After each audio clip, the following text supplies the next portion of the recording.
I'm trying to get one. What's he look like? Joseph Costarina. Well, what's he wearing?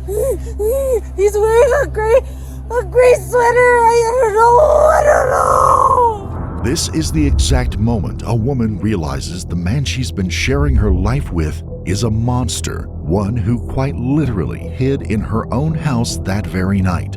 But there are countless other examples where those we trust turn out to be the ones we should have feared the most. Like the final moments this loving wife would be seen alive before she walked into her home.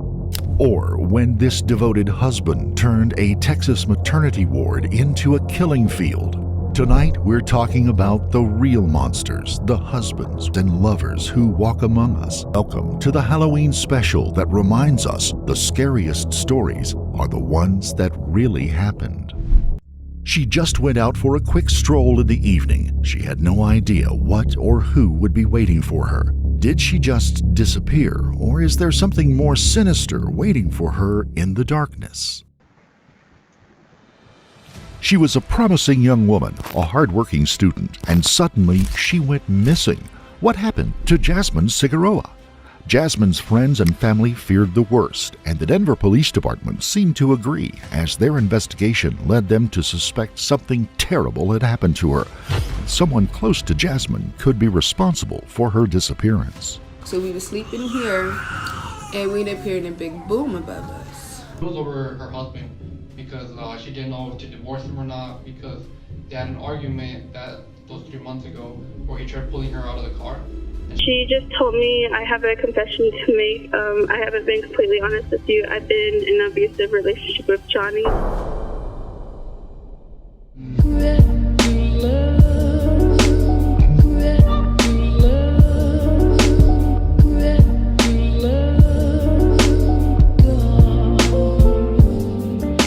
Before we begin, let us express our deepest sympathies to the family and friends of Jasmine Cigarroa and all those others affected by this case. It wasn't like Jasmine Cigarroa to miss an appointment, especially when that appointment was to meet up with friends. But on Tuesday, March the 9th, 2021, that is exactly what happened. Jasmine's friend called to confirm their arrangements, but got no answer. In fact, she couldn't get through to Jasmine all day. So she went to her home to try to find out if she was okay. Nobody answered the door, and there was no sign of Jasmine anywhere. As it turns out, it wasn't just Jasmine's friend who had noticed her absence. The following day, on March the 10th, Jasmine's husband, Jonathan Nuno Mijangos, called 911 to report his wife missing from their home at the 7500 block of East 28th Avenue. Officers were sent to file a missing persons report. My wife was in the morning. Okay. Before I went to work. Yesterday? Yesterday. Okay. She had texted me, said she was going to go out with a friend. Okay. She never mentioned where she was going or anything. Okay. I came home. How did she go out? I saw something about her car's here. Her car is here, so I don't know if her friend came and picked her up. She didn't tell you? No. Wow. No. So she usually tells me, but Does she left her phone here? Okay, what's your name, man? My name is Jonathan. Do you have any place that she could be that we could try? We have a friend in Colorado Springs. And you've tried them? They haven't heard anything? No, I haven't heard anything. Has she done this before? She has gone out before, but she usually comes back. Really? Yeah. But she's gone out and just not told you? She's gone out and told me and just comes back, or she doesn't tell me, she forgets and she comes home. Oh, really? Yeah. Okay, and this is since yesterday morning? Yesterday morning. Okay. So I saw her yesterday morning, and when I came home, she wasn't here anymore. But it's not like her to be gone this long, right? No. What's her name? Jasmine. Has she wanted to hurt herself at all before, or? In the past, Yeah. she's had some tendencies, that was like before we got married. And I don't mean to be negative, I'm just thinking, have we tried hospitals at all, or? I have not tried Okay. any hospitals. Okay. I You probably work, should have you done work that for first. Centura. Yeah. Jonathan had told the officers he hadn't seen his wife since the morning of the 9th before he went to work at 9 a.m. Around 10 a.m., Jasmine sent Jonathan a text message telling him she was meeting up with friends that evening, but as we know, she never made it to that meetup. What could have led to Jonathan being the last person to see Jasmine alive? Officers decided to speak to the couple's neighbors to see if they had any information on her whereabouts. Although they didn't know where Jasmine was, they did notice some suspicious activity coming from their apartment. When I knocked on the door, I mentioned that we were here in regards to your neighbor who, excuse me, has been reported as missing. Yeah. And I was just wondering if you know anything about it or what's going on, or... So, not yesterday, day before. So the 8th? The 8th, Okay. right? Because our son had a doctor's appointment at 11. So we were sleeping here, and we'd appeared in a big boom above us. Okay. The appointment was on the 9th? Okay, yeah. thank you, sir. Okay. Yeah. It was the 9th, because, 11 o'clock appointment. So, we was all sleeping here. We hear a big boom, and it woke us all up. Was it 11 a.m. or 11 p.m.? A.M. Okay. And normally we thought it was the dogs running, because that's what we normally hear, but this boom was a huge boom. Okay, they have dogs? Yeah. Okay. So after we heard the boom, you heard the dogs barking. So maybe we was like, they're just running, playing with the dog, because then it calmed down. Okay. So then we still laid here for what? It was like 20 minutes before we heard the car. And it started up, and I was like, I hope it don't wake up the baby, because it's a loud car. What kind of car is it? It's a Cooper? Mini Cooper? A Mini Cooper? What color? Red. With a white top. Okay. So it is normal. It started up and sat there, because that's what she normally do. She would get in the car, she would sit there, do what she has to do, and then she'll pull off. So then that happened yesterday, Okay. and then it seemed a little weird. It was kind of a little hesitant when it was pulling off. It's not the usual noise. So Okay. we didn't pay it no mind. We ended up leaving, get dressed. I want to say, wasn't the red car gone before we left? Yeah, all the cars were gone, because we share a garage. You share a garage with them. Okay. So we can always see or hear her coming in, or always cross with her. Mm-hmm. But then that evening, I realized the white car was in the garage. And I'm like, normally they would switch. Okay. I don't know if it's on their routine, but sometimes you'll see the white car in there, and then he'll move for her to come in to park her car. Okay. So then yesterday when it happened, it was kind of weird, because as we was leaving, we was coming, he was leaving, because this is around the time I get off of work. I'll get off at like midnight. Okay, so I got late back last. to the house, Yeah, it was late, like, because about around 12:15, 10 something, the white car was still in the garage. When I got home, On the same day as the doctor's appointment? this is all the same day. Okay. So the 9th about 10:30 or 10-ish at Because my night. nephew was here, Uh-huh. and my sister came and got him around 10:30ish. Uh-huh. And that's when we realized the white car was in the garage, and we was like, yeah, okay, they just switched out. So then I ended up leaving to go get him from work, and when we come back is when he's like moving the car out. We're coming in. So, And that was after midnight then? yeah. Okay. So then we didn't pay it no mind. We're in here, he's relaxed, I'm getting baby together, and then we hear the Cooper come in. So I'm thinking maybe she came home, because you could hear it, and he backed it in like she normally do. So then I'm like, okay, that's her. Nothing of it. As well as Jonathan's usual activity with Jasmine's car, the neighbors also had some interesting information on the couple's turbulent home life. Have you heard any other disturbances up there? They always argue a lot. Okay. Like when we first moved here, you would hear them argue all the time, And he would hear more of the argument because he leaves more than I do. I'm here with the baby. Okay. So he's heard them argue plenty of times. And I guess she was like, yeah, I'm leaving. And then I guess she would threaten him to leave. But It was entirely possible that Jasmine had walked out on her marriage to Jonathan, especially with his aggressive temper. Jonathan was arrested in 2019 on suspicion of domestic violence and charged with second-degree assault after he was accused of trying to choke Jasmine. She dropped the charges and was soon back together with her husband. It seems that things didn't work out from there, and the relationship continued to break down. But for Jasmine to walk out and disappear without telling a single friend or family member was behavior out of character for the young woman, and it left a lot of people worried, including the Denver Police Department. To solve the mystery and to try to find Jasmine alive, officers would question her closest friends and family in hopes that someone might have vital information on her whereabouts. Those family and friends revealed a marriage in crisis and a relationship on the verge of breaking down completely. Jasmine had confided in one of her friends and described to her just how bad the relationship had been over the years. So when she did confide in you, what did she tell you about what was happening?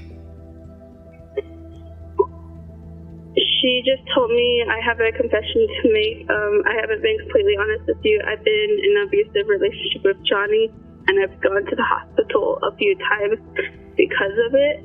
And she has tried leaving, and he apparently has tried leaving too, but they always come back together. Okay. But she said she went to the hospital a couple times? That's what she told me. I honestly didn't. She told me about it, but I didn't know the extent of it. Gotcha. So she didn't say, like, how she was physically hurt or anything like that? She just said general response, like he would hit me, but no other explanations if it was with fists or anything else. Okay. What was your impression of Jonathan when you were around him? What kind of person was he? Was he quiet? Was he outgoing? Something else? Hanging out with him with Jasmine, he seemed more outgoing than Jasmine. He would ask me how work was, and then he shared with me that he wanted to become a physician's assistant at one point. So I honestly thought the relationship was taking a turn and that he was changing and wanted to get his life around. So I just believed in that. I did not expect for. Jasmine and her friend had spoken on March the 6th. The very next day, Jasmine had spoken to her brother, Francisco, via text message. Francisco also had information on the relationship that might prove useful. Is it usual for you guys to communicate with text messages, or do you guys call each other on a regular basis? It's pretty normal. Well, for me, we had an argument about three months ago, so our communication wasn't the best. She would still text me though if she was gonna go out. Hey, I'm gonna go out to Colorado Springs with my friend, and she would let me know. Okay. But she would always text my dad every morning, like, hey, how are you doing? How do you guys wake up and stuff like that. And on Monday, that was the last time he didn't get a text that morning. And then, Tuesday, we found out that she was missing from the police. Okay, all right. Francisco wasn't the only member of Jasmine's family that did not approve of her relationship with Jonathan. He claimed Jonathan was abusive, both mentally and physically. Jasmine had fallen out with some members of her family on numerous occasions, mostly because of something her husband had done. But on one occasion, he took things just a little too far. So you mentioned that you guys had a falling out 3 months ago? What was up with that? It was over her husband, because she didn't know if to divorce him or not, because they had an argument those 3 months ago where he tried pulling her out of the car, and she called us. And she has really bad depression and anxiety. Mm-hmm. And I was talking with her, and she told me, she's like, I don't know what to do. And I told her, take the best decision. I can't decide for you. We know that the best decision for you is to leave him. But I can't, tell you that, you have to take that on yourself. And she started getting therapies. She went to a couple within the last 2 months that I remember. And this Tuesday was her last one, actually. It was at 1 p.m. That's what she had on her calendar. She said she was getting therapy? Yes. Okay, all right. I'm going to come back to the therapy. Yeah. But you said that 3 months ago, her husband tried to pull her out of her car. Yes. Did she say when this happened? Or I'm sorry, where this happened? It was by her apartment. Okay. We actually went to see her. The cops were called. Okay. They had an argument. She didn't remember what she told us what it was about, but she wouldn't get out the car because she didn't feel safe getting out of the car and going into the apartment with him. Mm-hmm. And she called us and called the police. And the police did arrive. They talked with him and they made him leave the area. Okay, so Yeah. Denver police were called? Yes. And you said that this was back, would have been beginning of December? That sound right? Or it'd be probably September, around September actually. Okay, It's all right. be about 4 months. Okay. And do you know how that ultimately resolved itself? She ended up living for herself for around 2 months, and then she got sick, and he wanted to take care of her, and he stayed, And then, that's how it went on, and. Okay, and when she left him back in September, October, whenever this was, where did she stay? At her apartment. He left with his parents. Oh, okay, so Yes. he left, she stayed Yes. at her home over on 28th. Okay, all right.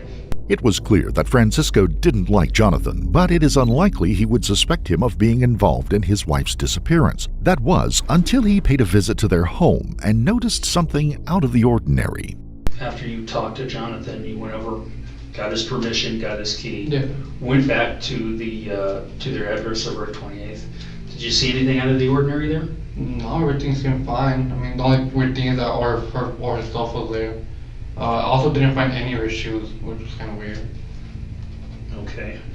Do you know how many pairs of shoes she typically has? Let me see. Like around 3 to 4 pairs. So all of her shoes are gone? Yeah. Anything else out of the ordinary? Her car was incorrectly parked. Okay. Yeah, she would never let him drive it. So, and I mean, it's a Mini Cooper. She knew how to park it anywhere, and especially in her garage, she would always stay perfectly straight. And this time it was tilted with the point towards the left and the back into like the other neighbor's garage. Okay. And I understand you talked to the neighbors? Yes. Okay. And that wasn't all that aroused Francisco's suspicion, as surveillance footage of the couple's Ring camera appeared to have been tampered with, and only a couple of people had access to it. Do you have access to your sister's Ring account? Yeah, I can get on it right here on her phone. Okay. There's one thing that's weird on Tuesday, which is the camera was off from, from around 11 p.m. all the way till the morning of Wednesday. The camera was off until 7 a.m. Does anybody else have access to that camera? Jonathan. Okay. All right. So far, the investigation had produced more questions than answers. So, to try and make sense of it all, Jonathan was brought in to help police with their inquiries. Let's go back to Tuesday then. So why don't you just take me through your whole Tuesday, pretty much from the time that you woke up Tuesday morning till the time you called 911, I assume, and had an officer come out. So Tuesday. And just so we're clear, we're talking about this last Tuesday, which would have been March 9th. Yes. Okay, all right. So on Tuesday, woke up at 6:30. Are you guys on the same thing? No, okay. All right. No. So you wake up at 6:30. I woke up at 6:30. I walked the dog quickly, came back, took a shower. Mm-hmm. Went to use the restroom. Was being a guy, so I was scrolling on Instagram. She opened the door, was like, "You're not even in the shower yet." I'm like, "No, I'm sorry." Like, this is why you're like running late. I'm like, "I know." And so we got in the shower, we took a shower together, talking about, hey, don't forget on Friday we need to buy our plane tickets and reserve the hotel since we're going out to Utah for her graduation. Oh, okay. For her master's degree. I was like, yeah, I remember. I'm gonna send you whatever we're gonna, even like, you're gonna be okay. You're gonna just stay like with $1 or $2 again. I'm like, yeah, I'm okay with that. We're going to your graduation. I got out, fed the dog. She was getting ready. She put on her PJs again. It was blue shorts and the gray shirt. I think it was her Vegeta one. Vegeta gray shirt. And she had her gray socks on. So they're the same PJs because she's working from home. She likes to be comfy. Sure. So she sat down, started working. Jonathan made no mention of an argument or a fallout between the couple that morning, despite the neighbors hearing a loud disturbance. In fact, it appeared the couple were getting along well together, at least according to Jonathan. And yeah, she texted me. I was on my way to work around like 10 o'clock. I got a text from her saying, "Hey, I'm gonna go out with some friends." And I told her, okay. You got a text from my wife around 10 o'clock. Around 10 o'clock. Okay. I was at that point I was on Evans next to University of Denver. Okay. So then I got a text from her, hey, I want to go out with a friend tonight. I told her, okay, be careful. Okay. In the past, what I've asked her, who are you going with, where are you going, what time are you going to be coming back? We are in a fight about it. She said, telling me like, you're not my dad, you don't need to be asking me this kind of questions, like you don't own me, that sort of thing. Mm-hmm. So I knew not to ask those questions. I just told her, okay, be careful. Sure. Jonathan's story remained consistent throughout. He claimed his marriage to Jasmine was happy and healthy, and that they had made plans to start a family in the future. But according to everyone else, that was not the case. He also described his every move during March the 9th, but little did he know the investigating officer had more information that he was letting on. All right. Your neighbors said they heard a loud bang? That was probably the dog, because she has a bone that's like unbreakable. Unbreakable? Yeah, because she goes through true toys quickly. How big is this bone? Okay. It's red and it's really loud. Hmm. Like when she grabs it, like throws it, because she does the same thing with her treats. Gotcha. Her bone treats, and so those are breakable, and so she's been trying to break it and destroy it. So she does that a lot. Okay. All right. Do you know your neighbors at all? No? Okay. You guys ever talk? No, I put complaints on them because they're smoking weed when they're not supposed to in our building, and they also have a baby. Gotcha.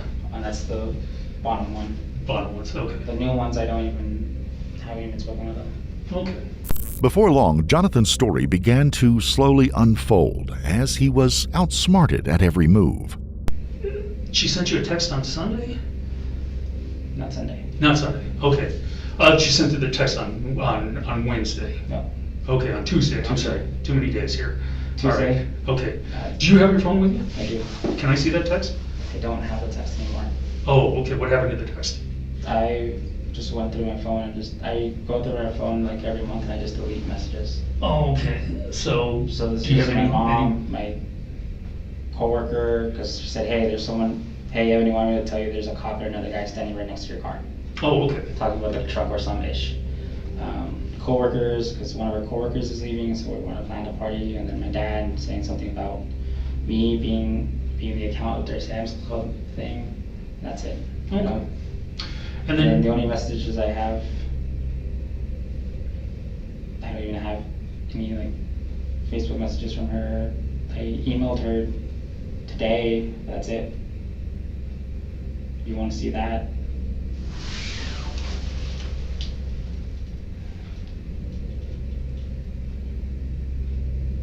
Okay, and that was sent today. 7:34 this morning. Because I had to be at work today at 7:45 to cover for a provider. Okay. For a provider today. Okay. The interview would only get worse for Jonathan as the investigator presented testimony from his neighbors that would tear apart his story piece by piece. Now, does she ever let you park her car? Yes. Okay. To get practice. Okay. All right. In reverse. Because I guess one of your neighbors said she's real particular about being in the lines and being squared away. She's really particular. Okay. All right. Well, let's talk about that garage, because my understanding is that there's 3 bays in there. Mm-hmm. Everybody, 1, 2, and 3, each have their own assigned spot. You've got your own assigned spot. No, my wife has her assigned spot. So assigned spot. Okay. Well, I'm sorry. When I say where do you park your car? On the street. Okay. Is it always in the street? Or if there's like somewhere I can park it in like the back, because there's parking lots in the back. That doesn't seem very fair. She's staying at home and her car's sheltered, but you got to park your car out in the street when you're coming and going? Mm-hmm. Oh, okay. All right, well, to each their own. So how long has her car been parked in that spot? Since we moved in there. Oh, okay, she doesn't drive it at all? She drives it, but what do you mean? Well, it's parked over at the house right now. We know that.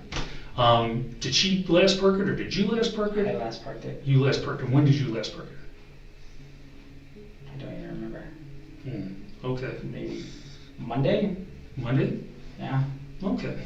But the investigator had testimony to suggest Jonathan wasn't being as honest as he made out. Because we talked to the neighbors, and they said that when they came out, it was kind of curious because her car sort of sticks out, and it was parked in its normal spot. Mm-hmm. And then later, they came back, and they said that the garage light was out, and your car was parked in her spot, and that her car was parked out on the street. And this would have been late Tuesday evening. Late Tuesday evening? Yeah. No. Didn't repark that? That No. didn't happen? Okay. All right. My car was out on the parking lot. The whole time? Yeah. Okay, because they said that when they came back even later that evening, Her car was parked back in the garage, and your car was back out in the street.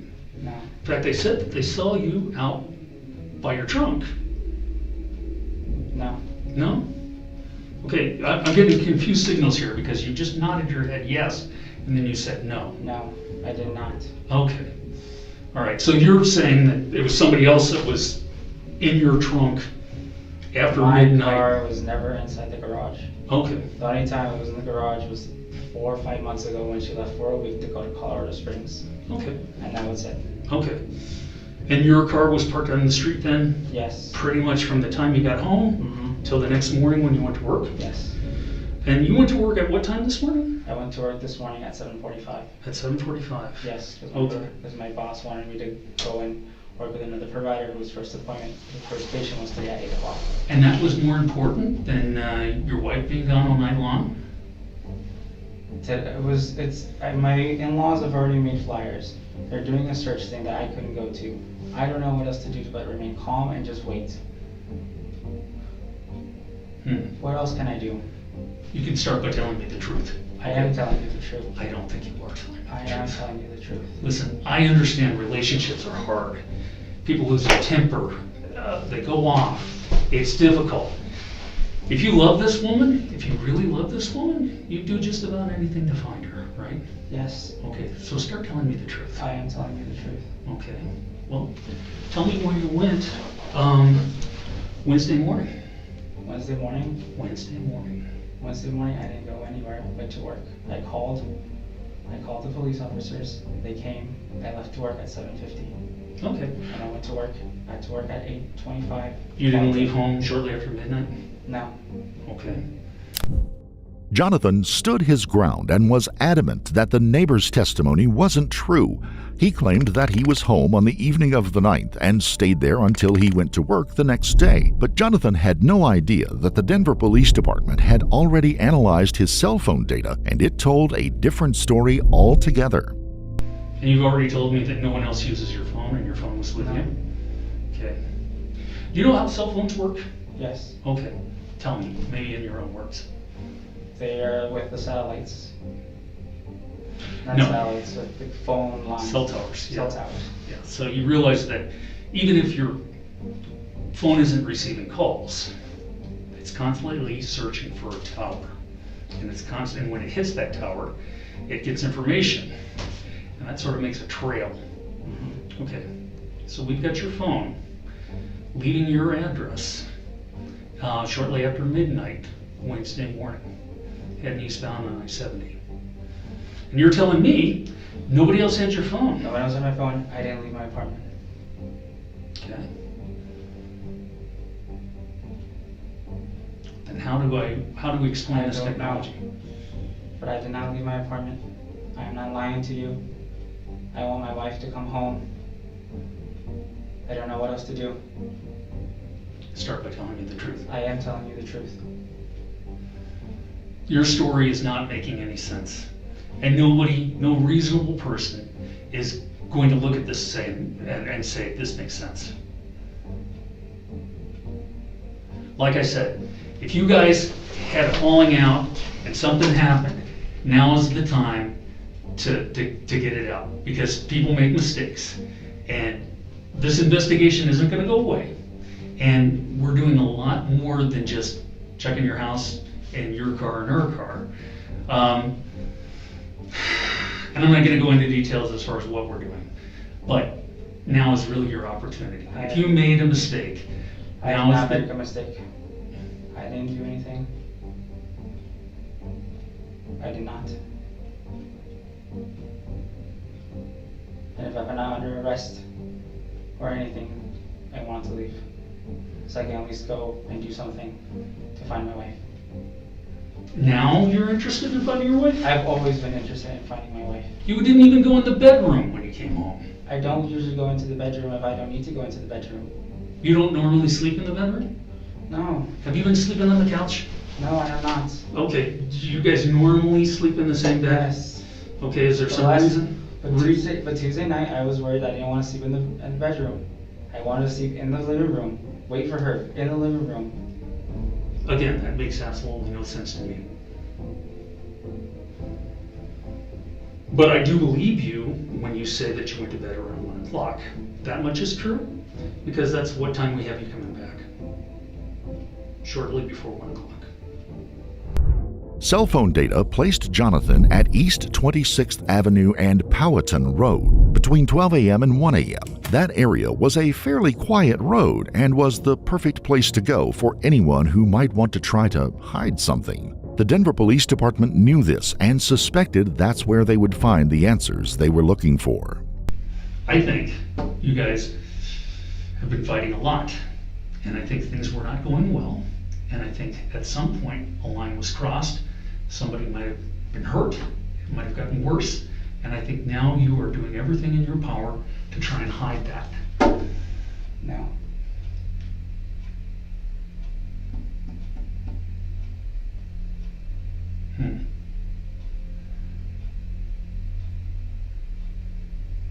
Your story is not adding up at all.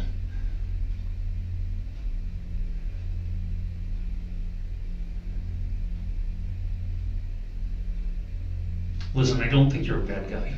And like I said, if you made a mistake, I didn't make a mistake. now is the time to let us know, okay? Fine, I did leave my house at midnight.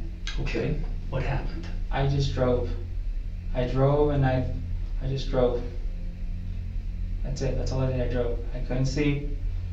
I was worrying about her, I drove. You know, the problem that I have with that story now is I asked you 3 separate times earlier in our interview about you leaving the house, and you didn't. If I can't believe you now, or then, how can I believe you now? Because I drove. Okay. Where did you drive? I just got onto I-70 and I just drove. Did you go east or west? I went east. Okay. How far did you go? Tower Road, Smith Road. Did you stop? No. Didn't stop at all? No. Not even once? Yes, on Smith Road. Okay, see, there we go again, as far as the whole untruthfulness. No, yes. You don't know what I know, okay? And so you're guessing around. See, the easy thing about the truth is there's only one version of it. Jonathan claimed he went as far as Tower Road, but the officer knew that was a lie. In reality, he had been much further out of town. But getting Jonathan to admit the truth wouldn't be easy, and it might take more than a stern interrogation from the investigator to make him crack. Are we done? If you're done, do you want to talk to me anymore? No. Then I don't believe that you want to find your wife. Without a confession, the Denver Police Department would need as much evidence as possible to prove Jonathan was involved in his wife's disappearance. They began the search of the area where Jonathan had stopped his car in the early morning hours of the 10th. The search began on Thursday, March the 11th, but had to be abandoned due to poor light. But that wasn't enough to stop the search teams. On Friday, March the 12th, they made the tragic discovery. Right now, breaking news at 6. Denver police believe they have found the remains of this missing woman.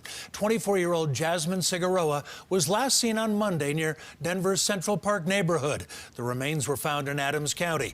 Jasmine's body was located at East 26th Avenue and Powhatan Road, exactly where Jonathan had stopped his car and exactly where his cell phone data had placed him. It was determined that she had been the victim of strangulation, and Jonathan was charged with first-degree murder, assault, tampering with a body, and abuse of a corpse. Jonathan would never openly admit to killing his wife and maintained his innocence throughout the investigation and eventual trial in 2024. But with the evidence mounting against him, the verdict was almost certain.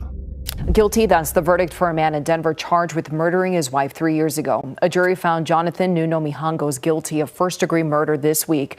Back in 2021, his wife Jasmine Cigarroa was found dead in a rural area miles from her home. Nuno Mijangos now faces life in prison without the possibility of parole. His sentencing will be on Friday. Jonathan was sentenced to life in prison without the possibility of parole, meaning he would never see freedom again.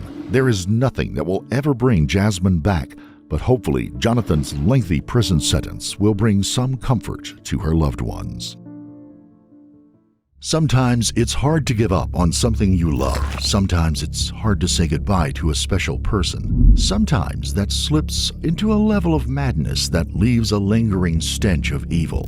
What happens when love turns to possessiveness? How far can it go? The answer can be terrifying and disturbing. She is deceased. She's underneath the tarp. There's blood all over her. She's decaying already. So it's been a little while, and husband is incoherent. Like he's very intoxicated.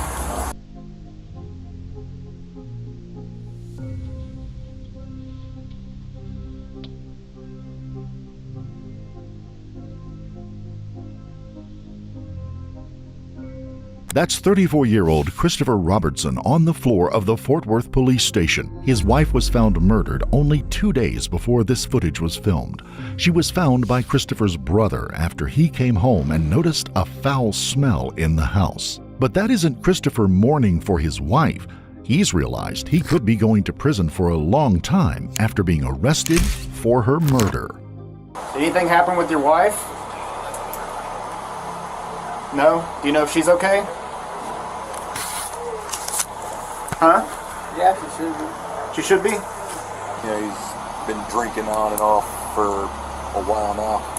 So, okay. Yeah, hearing that he's drunk is not good news. Yeah.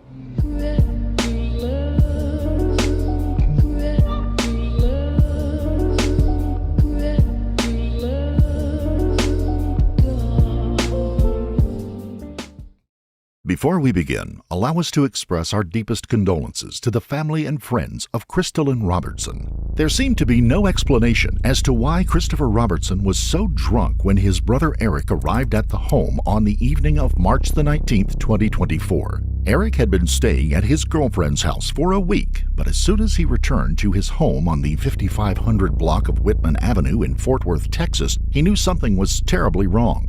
He'd seen his brother drunk before, but never as drunk as he was that night.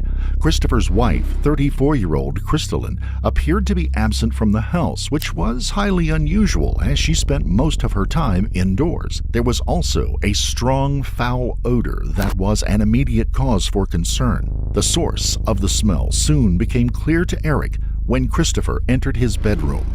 Inside the bedroom, Christopher's wife was laying face down on the floor. She was partially wrapped in what looked like a blue plastic sheet or tarp, and it was obvious she had been dead for a while. When Eric realized how serious the situation was, he got his brother out of the house and called 911. Eric then went back into the bedroom to collect a Sig Sauer .22 caliber handgun he'd found with the intention of handing it to the police. Although moving evidence is the last thing you should do, it seemed that this was a case of good intentions on the part of Eric.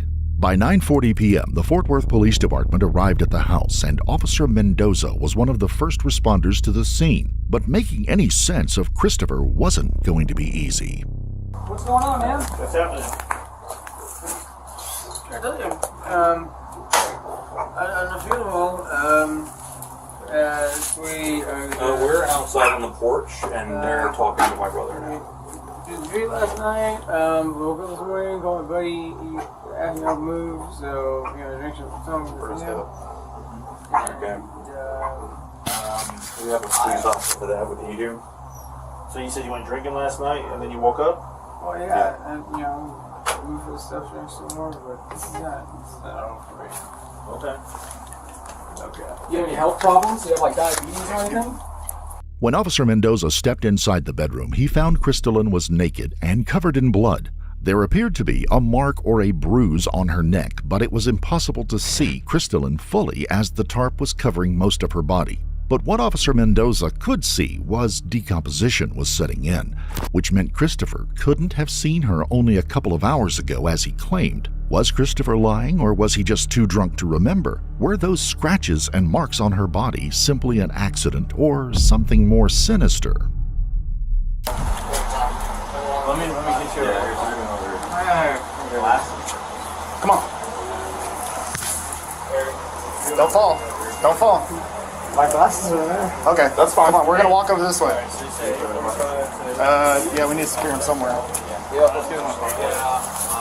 Go this way. Left foot. Pushing through here.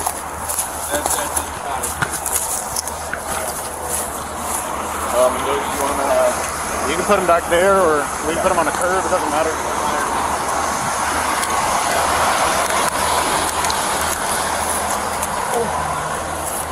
It's unlocked. Alright. What's going on? Alright, we're gonna sit you back here, okay?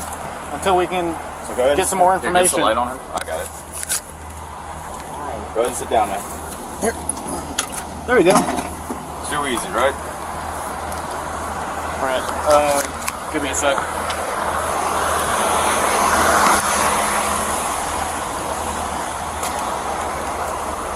Crystalline was officially pronounced dead at 9:55 p.m., and detectives were asked to attend to the scene as it looked like a case of homicide. Although it wasn't clear at this point how she died, it was safe to assume that her death was violent and terrifying, and the only person in the house with Crystalline was her husband, Christopher. He might just be the only person who could tell police what had happened, but he would need to sober up before he faced any questions from anyone. Husband is like extremely intoxicated. He's incoherent. Brother came over here, and sister-in-law is deceased underneath a tarp. Fire med star just pulled back the sheet. She's all bloodied and decaying, so it's been a couple days, at least a week, something like that. While Christopher was detained in a patrol car, Officer Mendoza began the task of figuring out exactly what happened on Whitman Avenue. But he had to do that without entering the house, which was off limits until the detectives arrived with a search warrant. We still don't have good info on her. Is her name Crystalline? Is that right? Yeah, something like that. Let me look up her internet. I was trying to ask your brother, and all I got was Crystalline. He's not into it. Is one of these cars hers? That black one over there. Okay. So I know you just talked to this officer. Has your brother been going through something, or did you just come visit, or how'd this work? He's been living here with her for at least 6 months. Okay. In that back room. Yeah. And, she was supposed to have some kind of medical condition or disability, so she never left unless they were going out social. Got it. Okay. 1 second. Here she is. So it's sort of known for her not to be seen kind of thing, Yeah, it wouldn't be uncommon for us to not see her for a week on end because she would avoid us. Is it like an immune system thing? Is that what? I don't know. Okay. And I thought it was Munchausen's myself, but you had to ask him about it. Okay. If he, can talk. Yeah, exactly. I tried to talk to him. Yeah. I couldn't get too much. Do you live here also? Who all lives here? My mother lives here. I live here. They live here. Got it. I stay a lot with my girlfriend, so I haven't physically been here in at least a couple of days. A couple of days? Yeah. And when's the last time you saw your sister-in-law? I don't know. It's been since I physically saw her. Yeah. At least a week. At least a week? Okay. Yeah. And she texted me a few days ago saying that he was drunk. With Eric away from home and Crystalline barely leaving her room in months, it was no wonder she wasn't reported missing. If Eric was gone for almost a week, there's no telling how many days Crystalline's body had been there, and if it was where she was killed at all. There were still lingering questions of who killed her. Was it Christopher, and was he just too drunk to admit it? Or was someone else involved? Police were hoping Eric could shed some light on the situation. Does he have an issue? No, he has several issues, yeah. Yeah, okay. Yeah. He's got the thing, and he's been drinking on and off for a while now. So, yeah, hearing that he's drunk is not good news. Yeah. Okay, got it. Sort of more than it would be for other people. Yeah. Military or anything? Yeah, he was in Afghanistan. Okay. So. You know what branch? He was military intelligence as a linguist.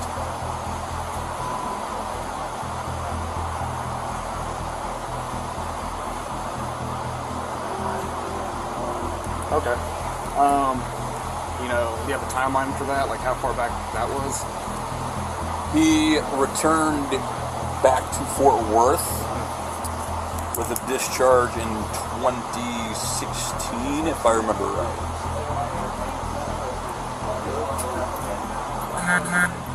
And he stayed here for 6 months, and then he moved out until about 6 months ago. Christopher had a history of drinking problems and had been violent on more than one occasion. In 2017, he was arrested by the Crowley Police Department for violent threats against a family member, and many of Crystalline's family had pleaded with her to leave Christopher over his drinking problems. She decided to stay, and his drinking got even worse.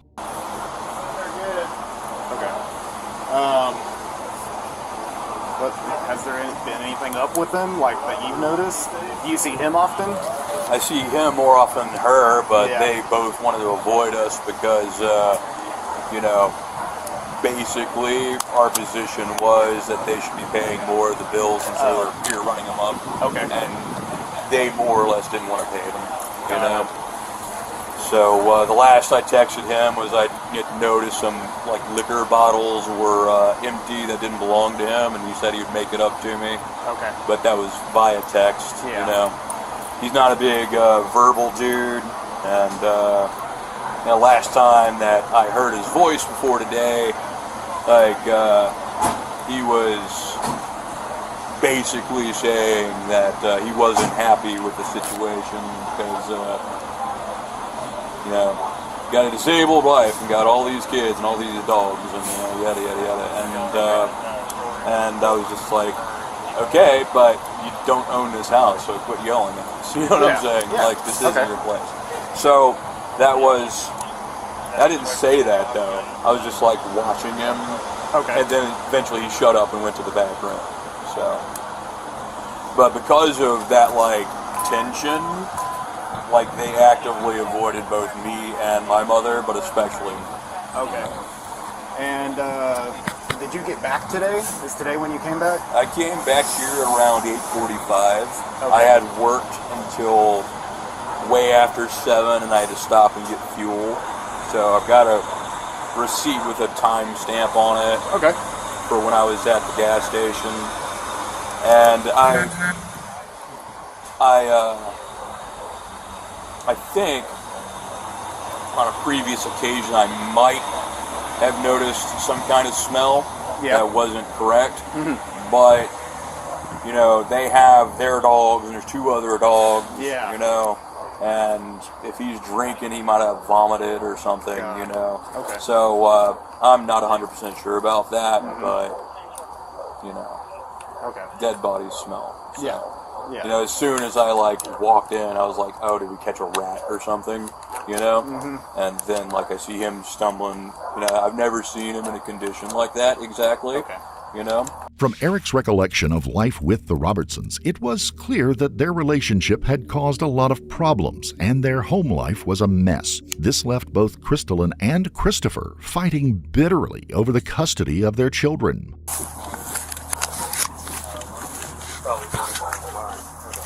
Hey, the car seats, who has kids? They both do. Oh, do they? Where are the kids at?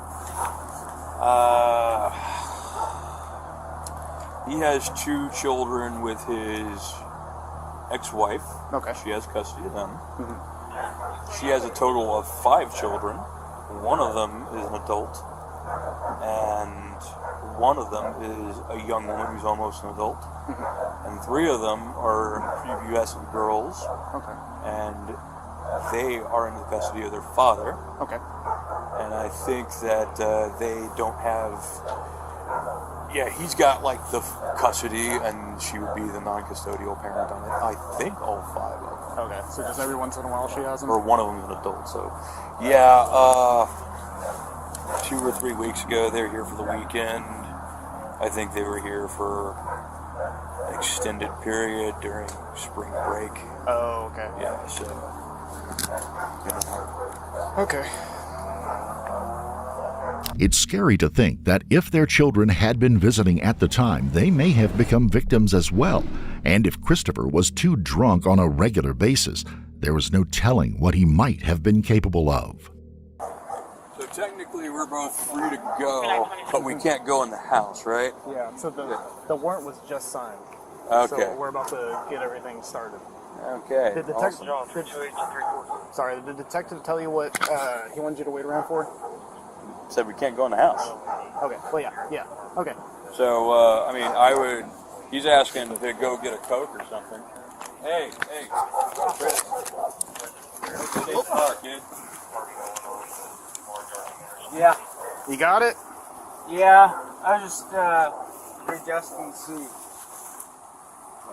You're on the ground. You need to get back in the car. I thought... No. In the car. Okay, so I'm just sitting in the car now? Yes, you're sitting in the car, like I told you a minute ago. Ass in the seat, kid.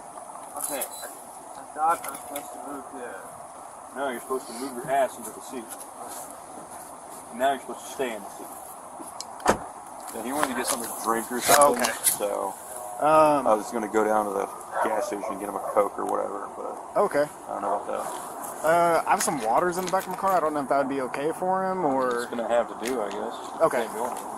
I'll give the detective a call and just make sure that's the case. Even though it was after 12 a.m. when Detective Anderson requested the search warrant, he managed to convince a Fort Worth magistrate to grant his request. As soon as the search warrant was in his hands, it was executed immediately. Christopher wasn't arrested at the time or even placed in a cell. For one, he was so drunk he wasn't going anywhere, and also anything he did say wouldn't be used against him because he was so drunk. He was placed in the care of Eric until the investigators had more to go on. At least investigators had access to the house, allowing the Tarrant County medical examiner to get a closer look at Crystalline and find out how she died. They struggled to identify any specific wounds at the crime scene due to the amount of blood soaked all over her body. It wasn't until 9:36 the following morning that a cause of death was confirmed. Crystalline had been shot in the face at close range, with the bullet entering just below her left eye, leaving fragments of the bullet lodged inside her head. If the gun used to shoot Crystalline matched the Sig Sauer .22 caliber handgun that Eric found in Christopher's room, then Christopher could be arrested and charged with murder. So, by 10:15 a.m., Detective Anderson had collected the handgun from Eric and delivered it to the station for forensic analysis. Then, Detective Anderson's day got even busier when Fort Worth police received a 911 call from the person they least expected. Hello, this is Fort Worth Police. You just received a call from this number. Is there an emergency going on? Yeah.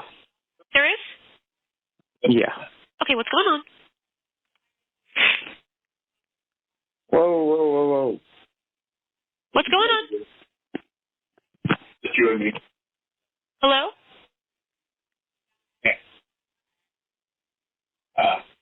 Yeah, I think my father-in-law was going to tell me, but I'm not sure, so... So what's going on? I mean, I actually killed his daughter. You did what? I killed his daughter, and I just need you here. Okay, where is it? 550 Whitman Avenue. Okay, and you're there right now? Yes. Does she need an ambulance? We do have several people here who do need an ambulance.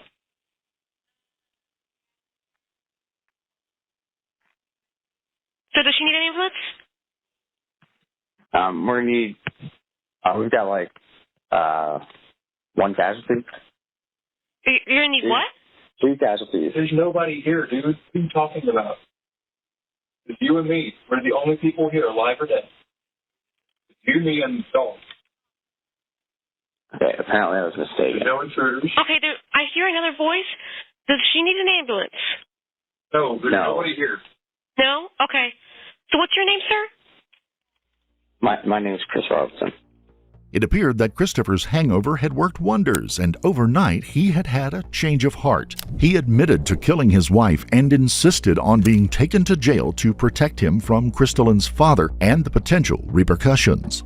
Christopher was arrested on the morning of the 21st of April 2024, and he would face some tough questions from detectives in charge. But Christopher was more concerned of what Crystalline's father might do if he were able to get his hands on him. Well, you're safe here, I promise you that. I ain't gonna let nothing happen to you. I've been doing this job a little while.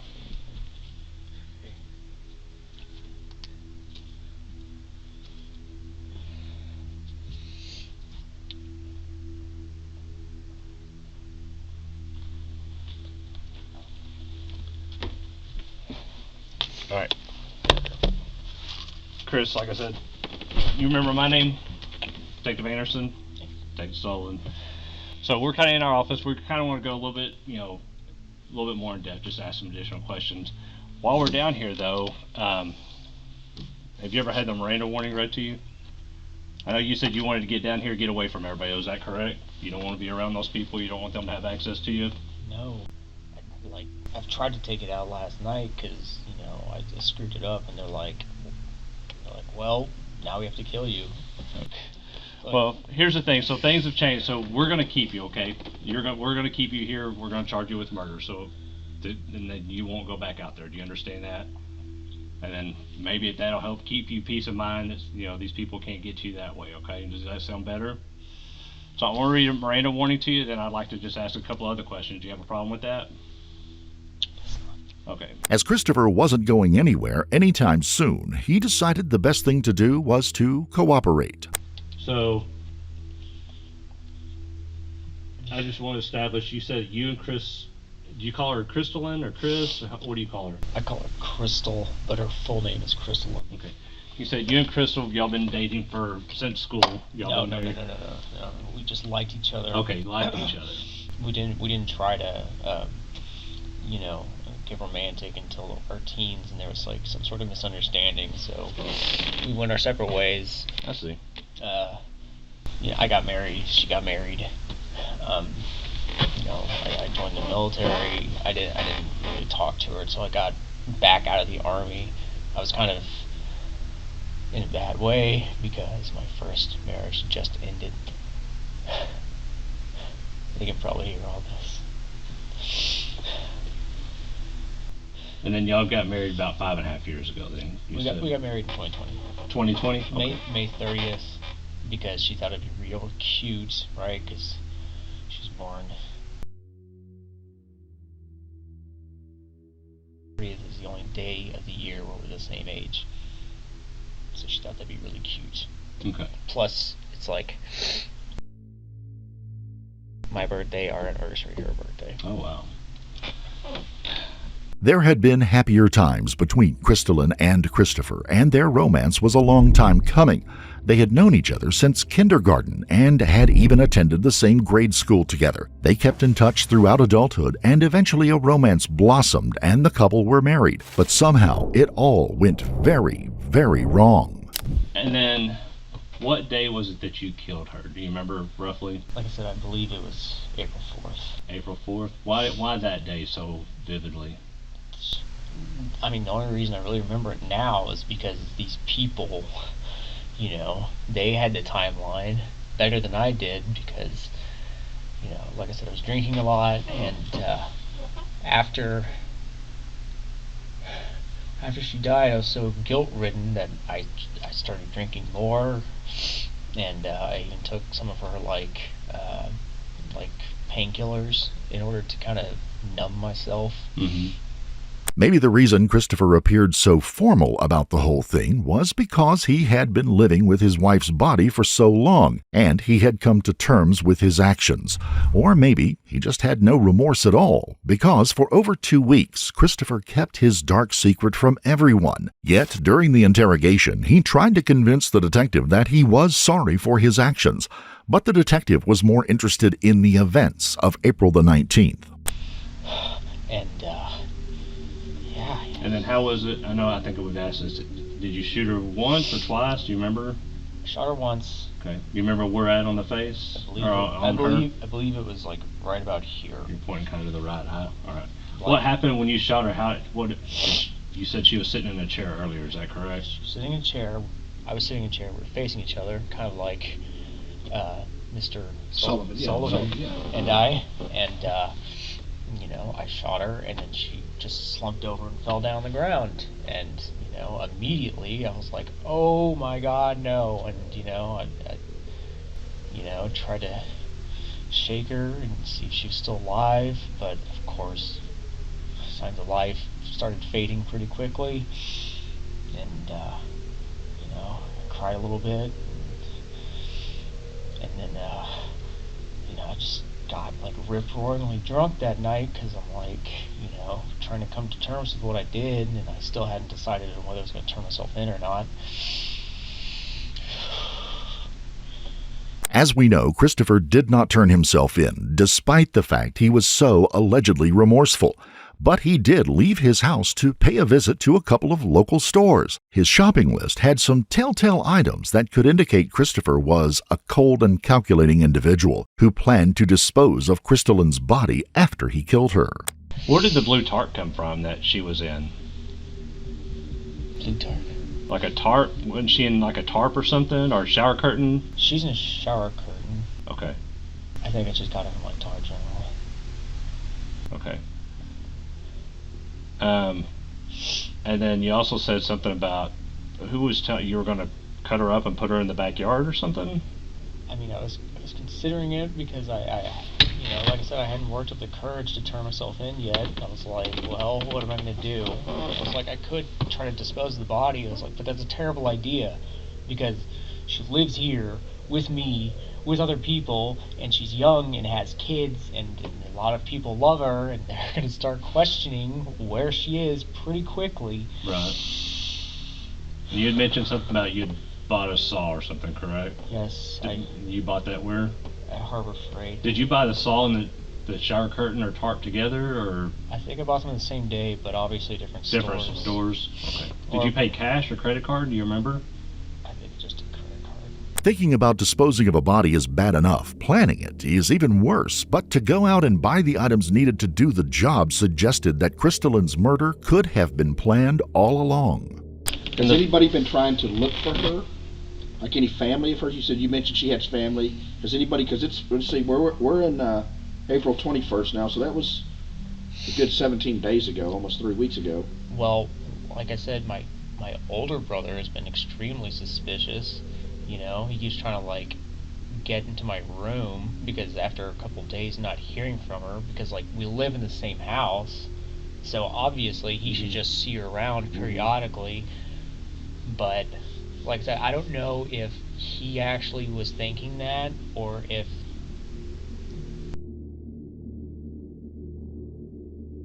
made me think he was saying that.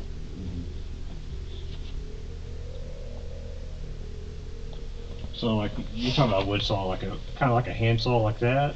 Yeah, just like that. But just like that, just like a little hand. Okay. Well, it's wood.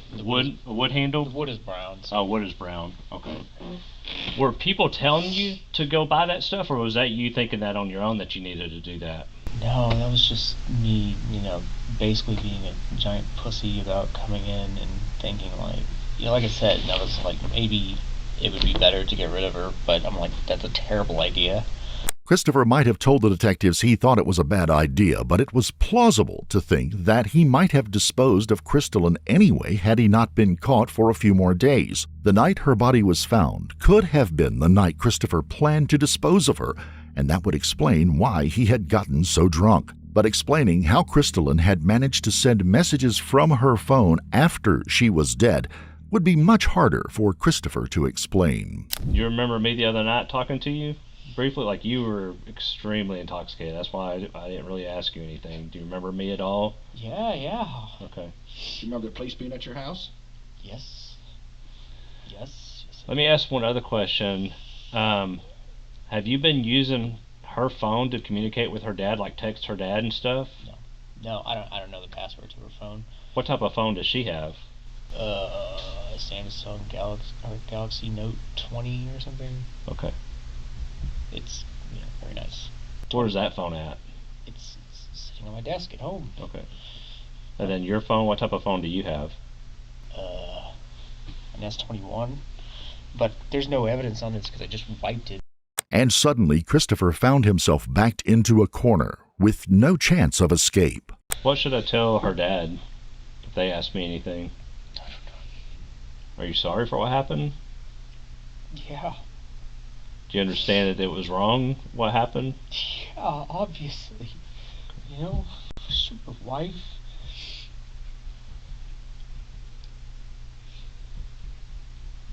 Now, you were talking about she's had guns, she has 222s and stuff like that. Did she have any of those guns that day that whenever you shot her, was she playing with them or doing anything with them then? I don't remember. Okay. I don't think so. She wasn't doing, so there was nothing in her hands whenever that happened. Maybe she did, but I put it back in the case or the drawer or whatever. But you shot her because you were upset.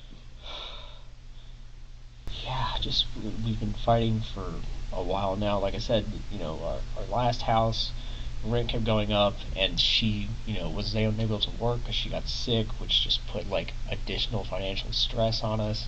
And eventually got to the point where we couldn't afford rent anymore.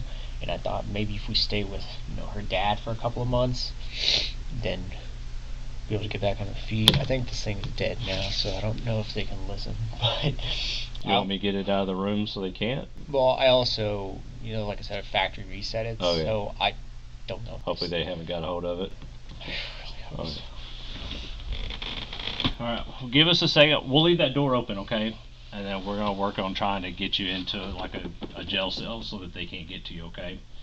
It was never clear if Christopher really was remorseful or if it had all been an elaborate act. If it was an act of pity, then Christopher played the part right until the very end.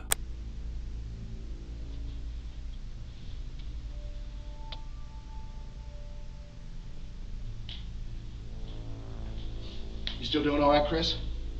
You doing all right still?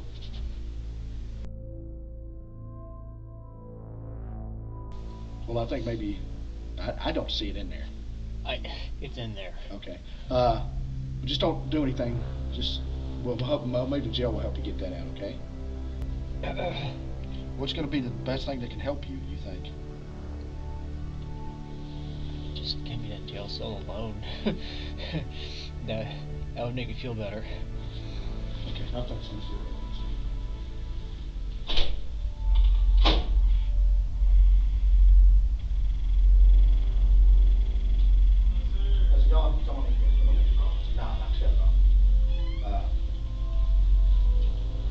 Just give me 1 second, all right? I'm going to talk to these patrol officers real quick.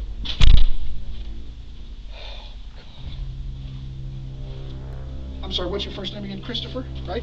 It's Christopher. Hey, these are the officers. Hello. If you just want to listen to them, hey, go ahead and stand up for us. I just want to make sure you don't have anything else in your pocket. Yeah, man. Nothing else? Oh, okay. Nothing else in there? These guys will take care of it. You guys know what you're doing. I'm sorry. Just go ahead, put your hands on your back for us, okay? Yes. We're just gonna take you, all right? These guys are good guys, Chris. Take care of you, man. We'll take we're not here to hurt you, man. Christopher would remain in custody from that moment until his trial, which would take place in early 2025 at the Tarrant County Criminal Courts Building. Amongst the evidence used in the case was Christopher's confession and the handgun that matched the murder weapon. But this trial wasn't about if Christopher was guilty. It was about how long he was going to be locked away. The prosecution emphasized the fact that there were 5 children that would grow up without their mother, and Christopher's punishment should reflect that. And so, on March the 13th of 2025, Christopher Robertson was sentenced to 50 years in prison for the murder of Crystalline Robertson. The case drew a lot of attention, and Fort Worth mourned the loss of one of their own at the hands of a man who could have been capable of anything had he not been caught and locked away for most of his natural life. It was just 2 young people trying to make their way in the world, living in a small shed behind their parents' house. What got into the young man that made him turn on his bride? What demon rose up and pushed him to an unspeakable murder? Sergeant. I got as far as the doorway. I didn't. Yeah, don't go in. This is a murder scene. Decapitation. It's an ugly spot.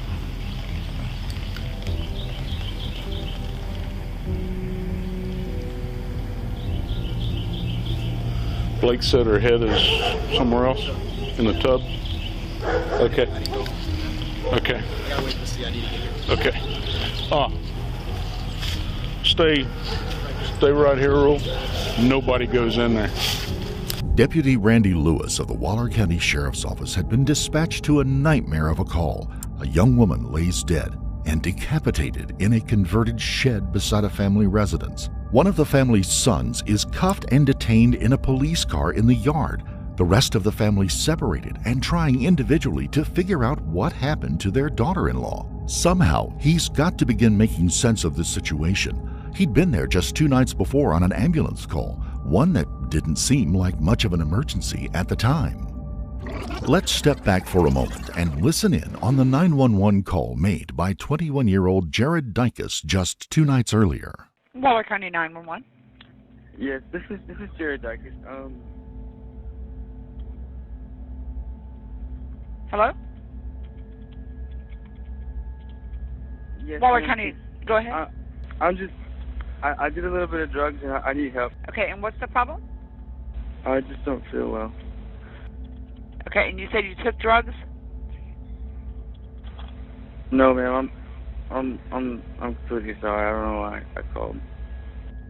Okay, and are you there by yourself?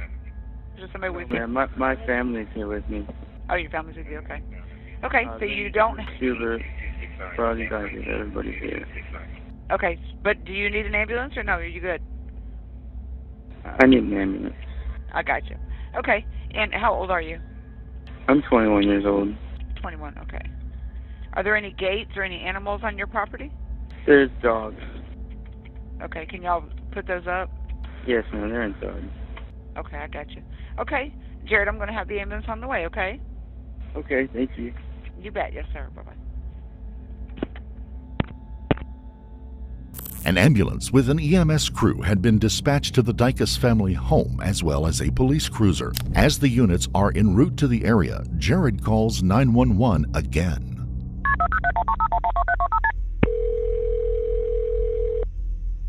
Who are you calling? Waller County 911, what's your emergency? Yes, this is Jared. Hi, Mr. Jared. How can I help you? Yes, sir. We have EMS en route to you. Are you okay? Did something change? Yes, ma'am. No, I'm not okay. Okay, what's going on? I did some drugs yesterday and I don't feel well. And I didn't do any drugs. I don't know. I'm sorry. That's okay. I have EMS en route to you. Okay, thank you. Yes, sir. Bye-bye. Deputies and EMS workers arrive on the scene just minutes later. At the time, it doesn't seem more than just a normal, routine Sunday night call. 27. 527. So there's no patient confirmed messages yesterday. That's clear. We'll put that in the... Day before it's medic 4. Go ahead. Hey, stay out on the road. We'll bring them to you. It's really muddy here. Jared would later be released from the hospital into the care of his father, Rodney Dykus. He seemed to be fine, and there wasn't a medical necessity apparent at that time that would require him to have a longer stay. And for a little over 24 hours, that seemed to be the case. And then, a distraught Rodney Dykus himself would call 911 on the following Tuesday afternoon.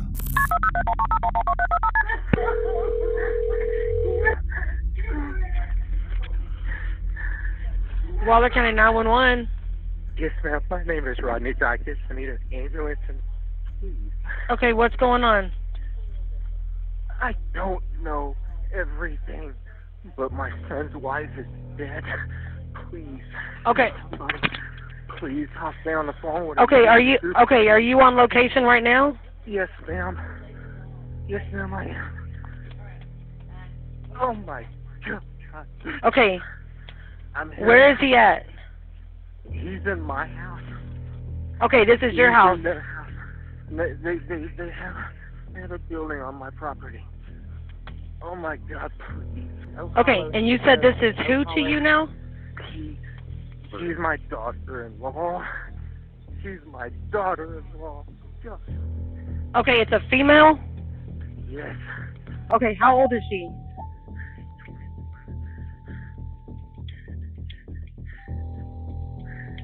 Do you see anything by her, close to her? I just need you send somebody. Oh my God, please hurry. There's something wrong with my son. Please hurry. Okay.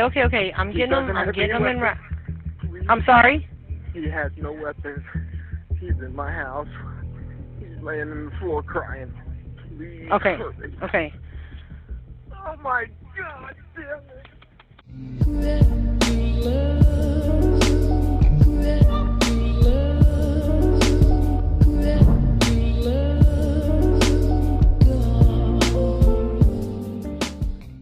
Before we begin, we would like to extend our deepest sympathies to the family and loved ones of Angie Diaz-Dicas, a young woman and a new wife taken far too young. The situation was obviously volatile. Rodney decides that he has to get Jared to go outside of the house, away from the other people and any potential weapons. Law enforcement officers and ambulances are speeding to the home on Oak Hollow Boulevard. Does he have any information? I have no idea. I'm afraid to ask. I need some help. Okay, they're en route, sir. Okay.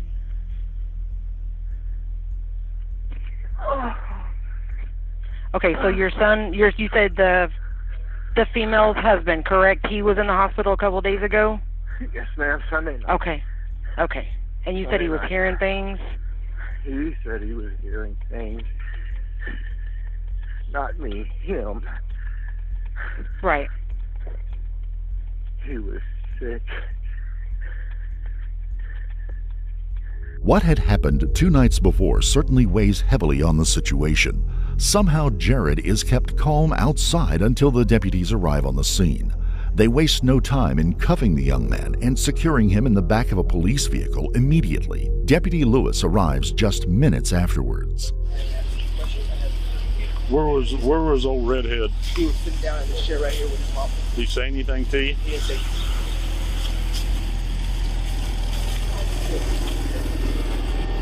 Yeah, I'm a sick person, and I didn't say shit else. Okay. Look. Thanks.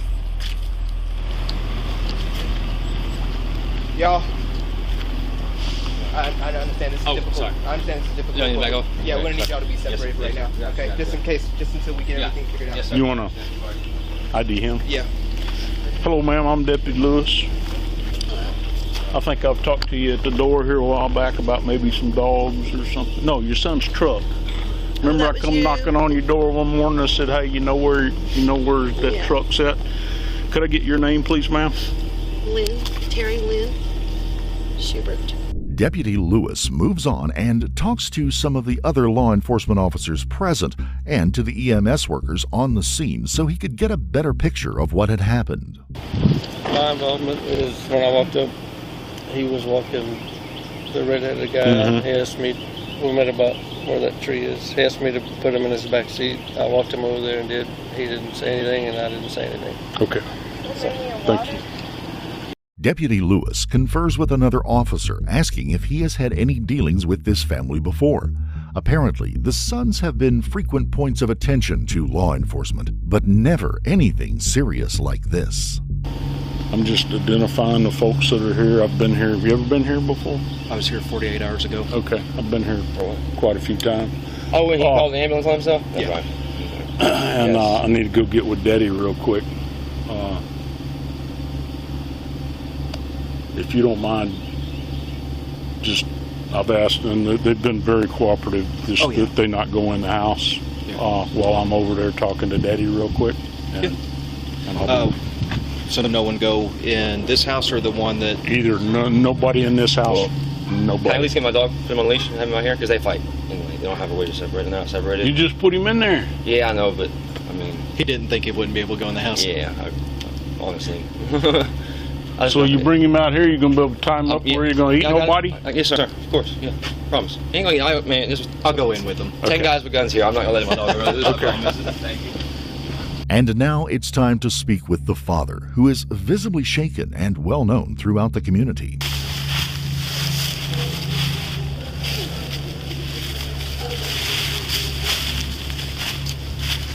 Do you know these folks, Judge?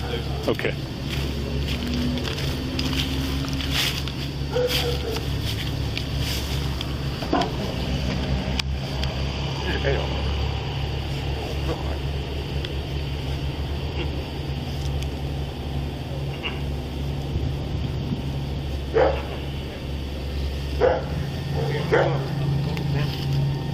After gathering some preliminary information, the officers meet to share some information.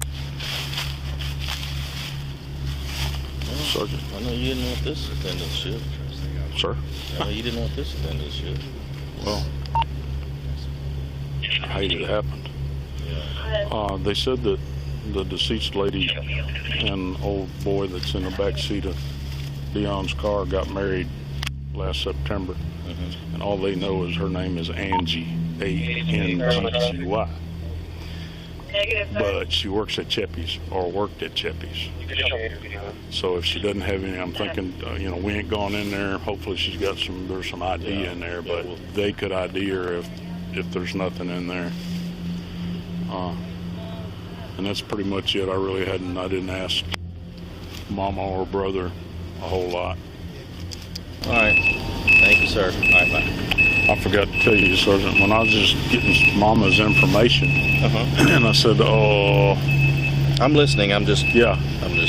She said, he's been acting funny lately, and he told me it happened this morning."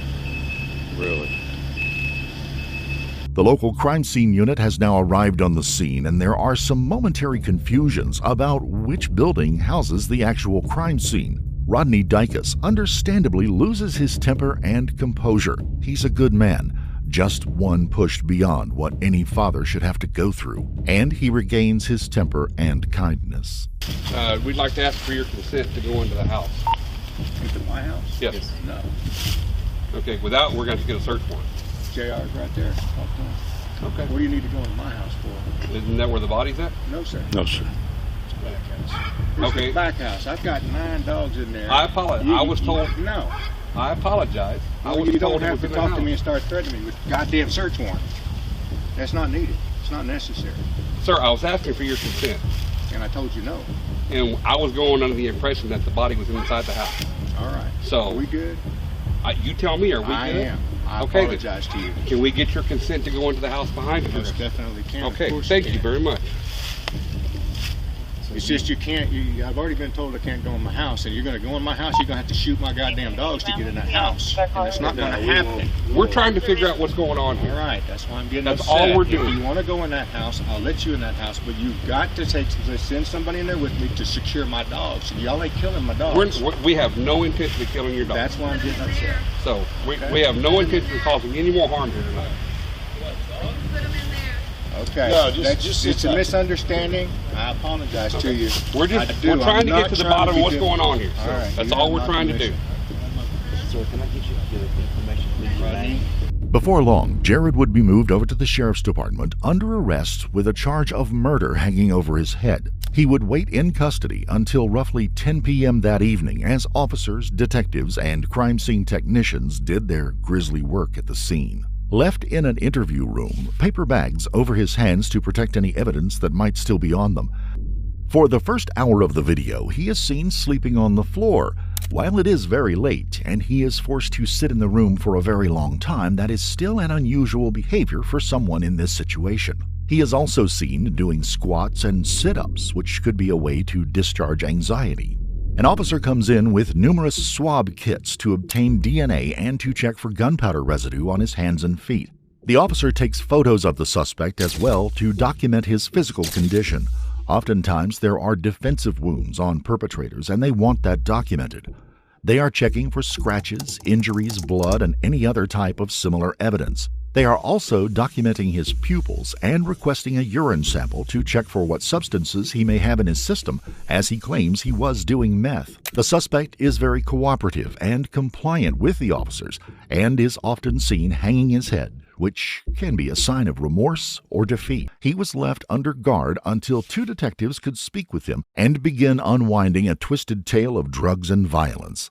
Advised of his rights, Jared chose to be interviewed by them, but would prove difficult to get him to talk about what had happened, much less why. Hello, he's here. Are you cold, hot? How do you feel? Cold. It's a little chilly.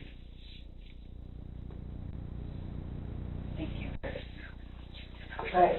I'm Detective Honey. This is Detective Colby with you. You are Jared. Can you state your name? What's your name? Don't know. So I keep calling you Jared and you don't know? I used to know. And it was like somebody came in here. Okay, so it's my understanding you were just in the hospital. Is that right? Yes, and after that I started feeling weird. What were you in the hospital for? Stomach pain. Okay, and you know what hospital did you go to? Moreland. Okay. Did you go by ambulance or did you go by car? There was time I went for my stomach, I went with my mom, and second time we did the reception. What? Because of the hospital? What was it? Meth, you said?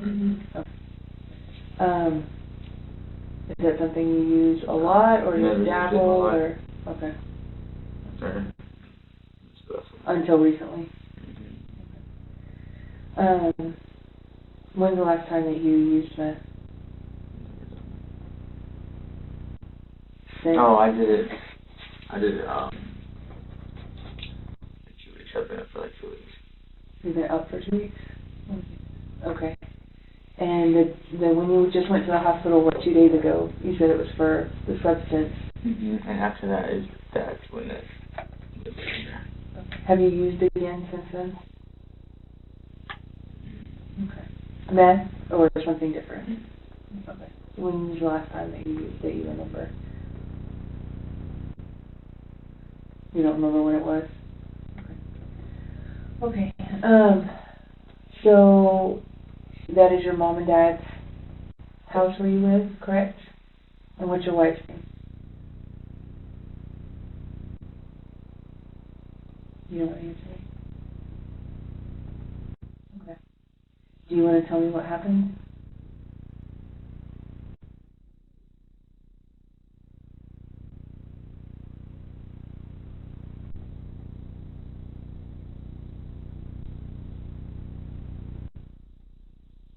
I think it's important.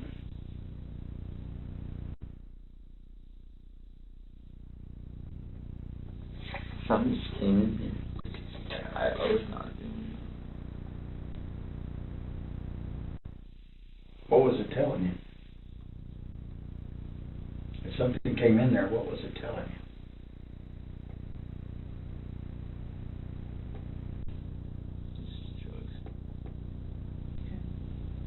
Just tell us what you can remember what happened.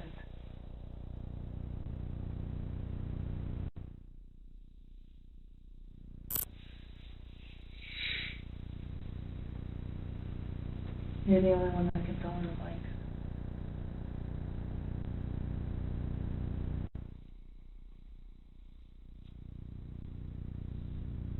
Jared seems to be caught somewhere between wanting to explain himself and perhaps not being able to truly process what he did, what he became, and what he lost.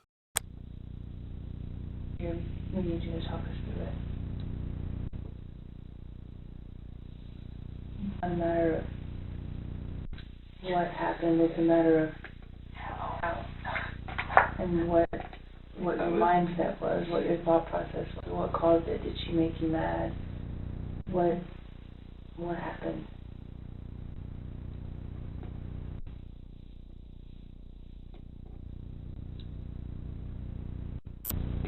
Do you not know, or are you just refusing the answer? You're just refusing. Okay. What is this?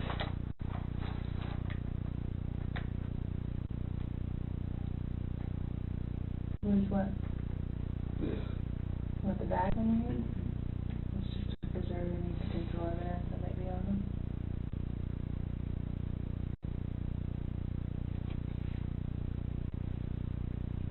He is beginning to crack. The appeals to his humanity seem to be getting through to him, slowly but surely. Really, I'm very sorry.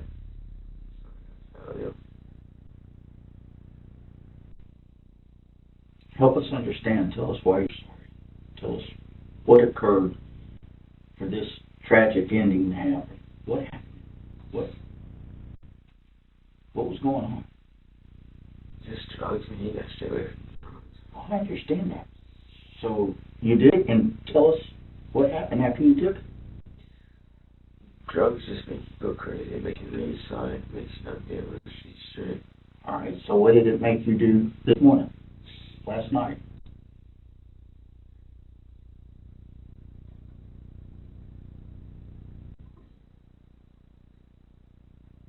Here's the deal. There's overwhelming evidence that would convict you at a trial. DNA, I mean, it's not a question that you did it. Right now, and I'm going to be frank, is your one shot to show any kind of remorse and ask for mercy.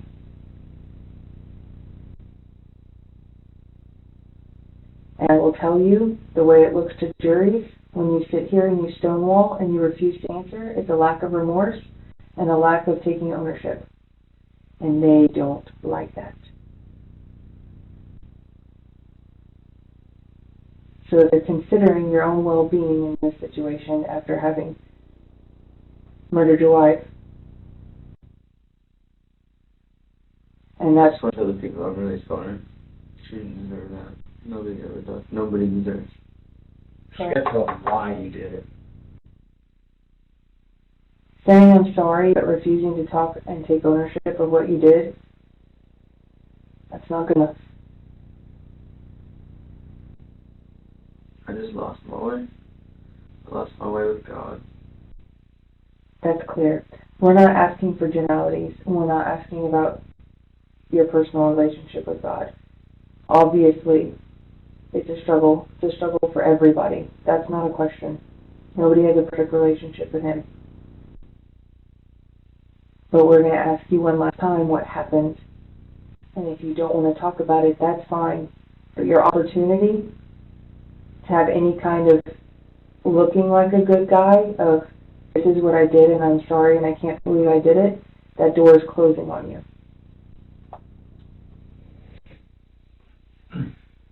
Look, I didn't do it. you can't even keep a straight face, buddy.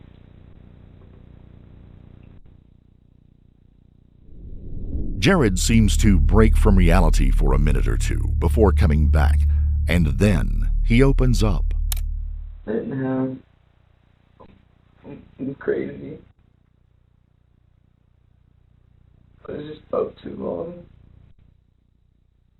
So what did she say to make you mad to do that to her? She had to say something. To be that mad to do what you did? I don't know, something that controlled me. Okay, so it did. So it made you do what? Something on... What did it make you do? Screen. It was telling me. Telling me what did it tell you to do? It would like stop time. Every time I would do something, it would stop. Okay. Time would stop. I was being forced. Like, it was not my free will. Okay, forced to do what? Forced to just walk, forced to go. Okay. What did it force you to do to her? What did it force you to do to you? What? It forced me. To what? To kill her. Why? What did it tell you to do to her?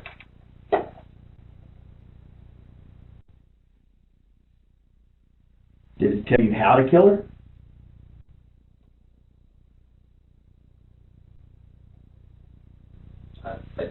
Yes. So how did you kill her? Tell us how you killed her. I don't know, because it wasn't Jared. It wasn't Jared. Okay, so it wasn't Jared. It's somebody that was, you think, that caused you to do it. What did it cause you to do to her?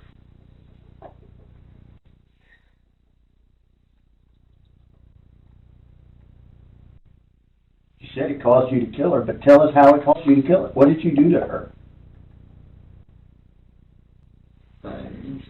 Okay. Well, what did you not mean to do? What did you do to her? It wasn't Jared. What did you do to her?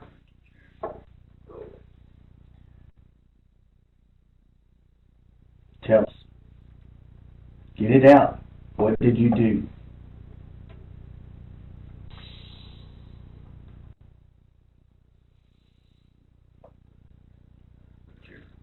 Okay, what did you do?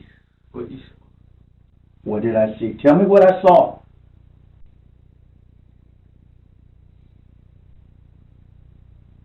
I'm asking you. That's what it did. It made you cut her head off. And what did you use to do that with? Where did you get the knife from? Just put in my hand by her. By her? Was it like something that was already in your house? Yes. So tell me what happened then during that time. Was she up when you got home? Was she awake when you got home?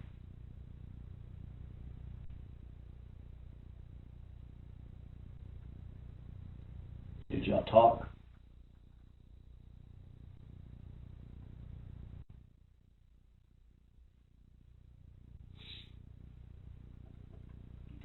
Do you remember what y'all talked about?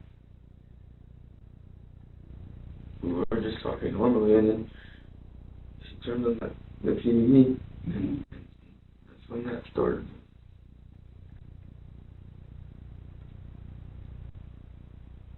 It made me follow the light. How long were you home before this happened?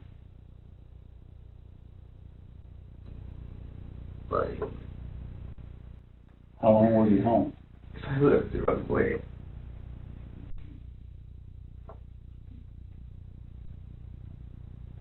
She didn't do anything to cause it. Is that what you're saying? Tell me. I don't know. I'm asking the questions here, trying to figure it out.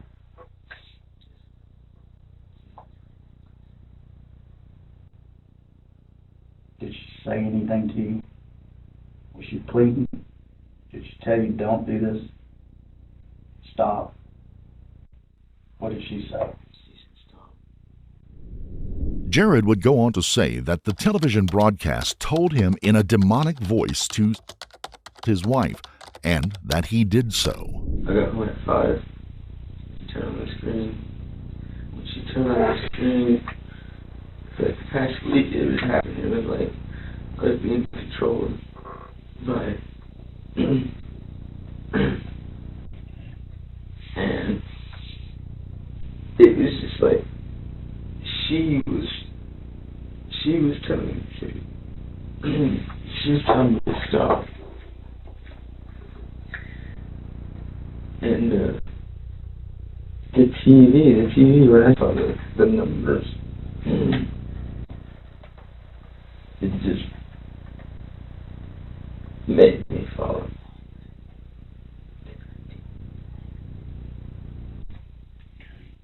Continue. It's like, you know how when you're working, you lose track of time. It was time for me to go and stick it. It attempted. I thought it would stop. And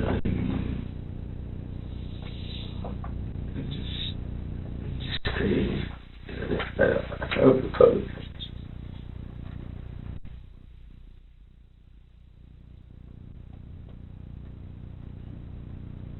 She turned the TV on. You saw all this stuff on the TV, and what did you do? Go through that with us. What did it tell you?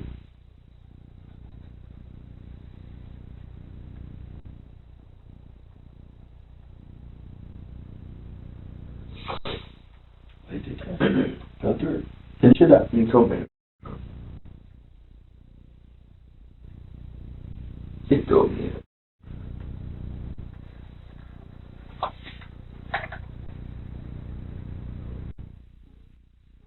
Okay, so what happened next? Did you follow through with that? Yeah. Did you cut her head off while she was still alive?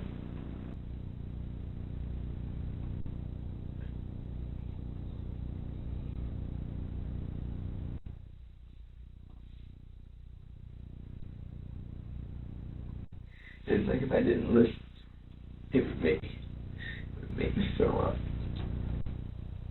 It would make me hurt. It would make me hear a lot of noise. It would make me, I won't turn the rough way. I stopped going that way. It was talking to me. Information was just getting in. And I didn't want it. It was coming. It scared me. No, it took away a little silence. And finally, the story has rounded itself out. One of drugs and what the killer described as a demonic impulse leading him on. And it is Jared's last admission as to how new he was to using meth that seems revealing. And how long have you been using?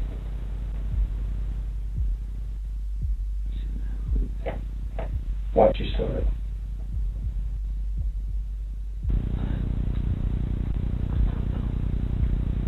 And Angie had no idea you were using?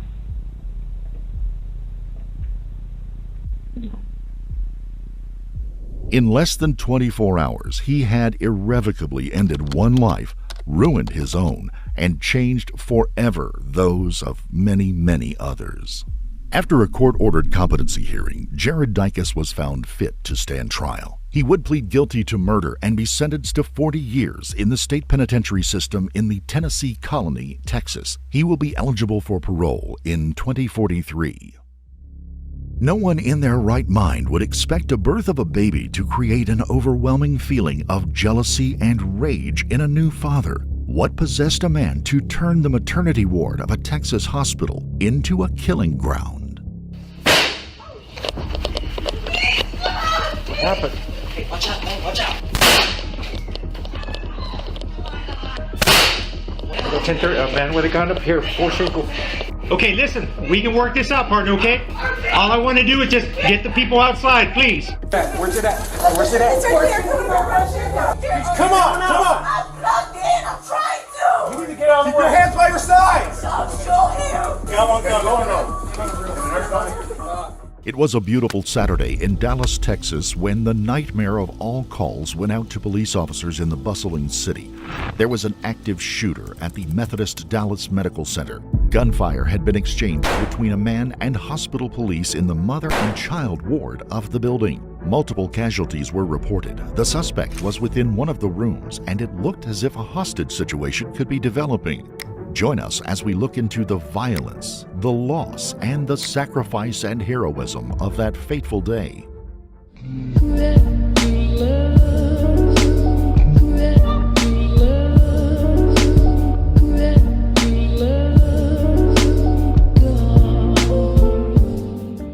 Before we begin, we would like to extend our deepest sympathies to the family and friends of Jacqueline Paqua and Katie Annette Flowers, who lost their lives that fateful day.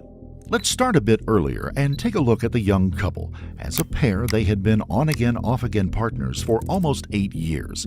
Nestor Oswaldo Hernandez and Selena Villatoro had met in 2014. Nestor had just served a 2-year stint in prison for simple robbery. The two hit it off, and she kind of fell into his lifestyle. A year later, the pair would be arrested for and convicted of aggravated robbery. The robbery involved a woman who ended up with her hands taped together, her eyes taped shut, and her car being stolen along with $3,000 in cash she had been collecting at a fundraising event. The couple would be caught later still driving the woman's car and still holding on to a number of the victim's possessions. The two were intoxicated, and Selena would admit that earlier in the evening she had injected heroin. Each of the two would plead guilty to robbery charges, with Nestor getting 8 years and Selena getting a 5-year sentence. Selena would get out of prison first, followed a year later by Nestor, who was paroled just 6 years into his sentence.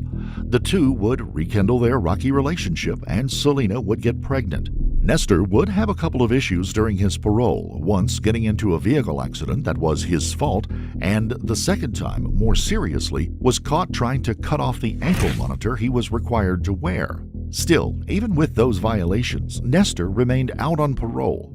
On the morning of his new son's birth, he was given special permission by the parole officer to visit Selena and the child at the hospital. Texas law requires that a parolee get permission to visit another felon. The hospital police department was also notified that he would be visiting. That morning, Nestor would get dressed up, hop into his SUV, and head over to the hospital. After getting lost for a bit, he stopped at a convenience store and bought a 24-ounce can of Steel Reserve spiked watermelon malt liquor. He would enter the hospital carrying the open can. But that wasn't all he was carrying. Concealed upon his body was a small .380 Smith & Wesson Guardian pistol. As a convicted felon and someone on parole, he should not have been in possession of a firearm, and in no way was it legal for him to enter the hospital with that weapon. And yet, he did both, as if it was nothing, even stopping at the nurse's station to use hand sanitizer and to pick up a face mask before going into Selena's room. In short order, the volatile and intoxicated Nestor would begin arguing, then fighting with Selena, who had just given birth a short time before. During the argument, Nestor would pistol whip Selena across the head and neck a number of times. And then, healthcare worker Jackie Paqua would open the door and enter the room as part of her regular rounds checking on new mothers and their babies. A shot rings out, muffled by the heavy door leading into the hospital room. Out in the hall, Sergeant Robert Rangel was waiting to speak to another family who had reported some items missing from their belongings. His bodycam recorder had been turned on as part of a procedure to take the report from them. He turns, and all hell breaks loose.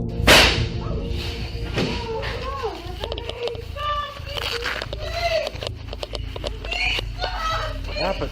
Hey, watch out, man, watch out. 110 dispatch. Got emergency traffic. Go 1030, a man with a gun up here.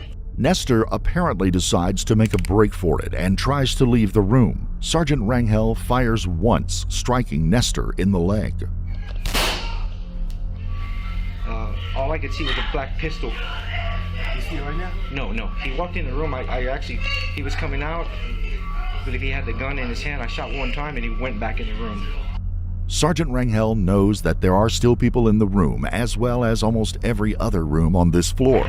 There are medical workers trying desperately to save the life of a nurse who went past him, and countless others in harm's way. He has to negotiate, delay, and keep the shooter engaged in anything except more gunfire. Okay, listen, we can work this out, partner, okay? All I want to do is just get the people outside, please. Thanks to Sergeant Rangel's quick call to dispatch and numerous 911 calls, police have already started to arrive at the scene. Over the next few minutes, more than a dozen officers will begin flocking to the hospital, heading upstairs to the Schenkel Tower on the 4th floor.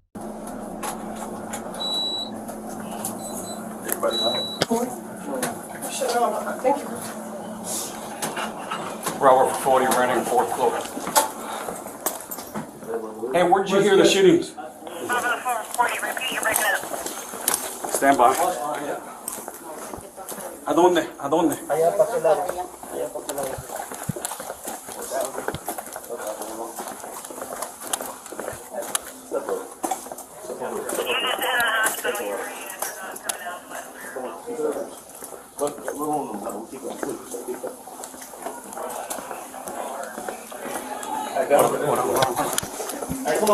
Hey, where's it at? Where's it at?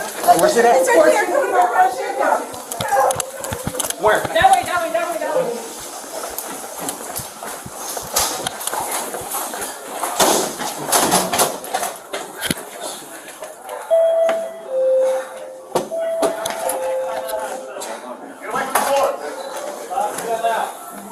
Bravo 440, I'm gonna need a shield on the 4th floor.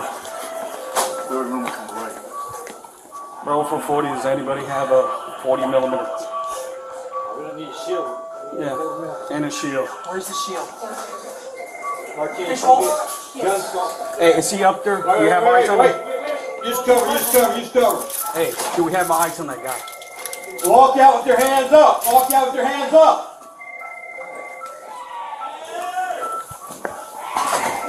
Move up, move up, move up.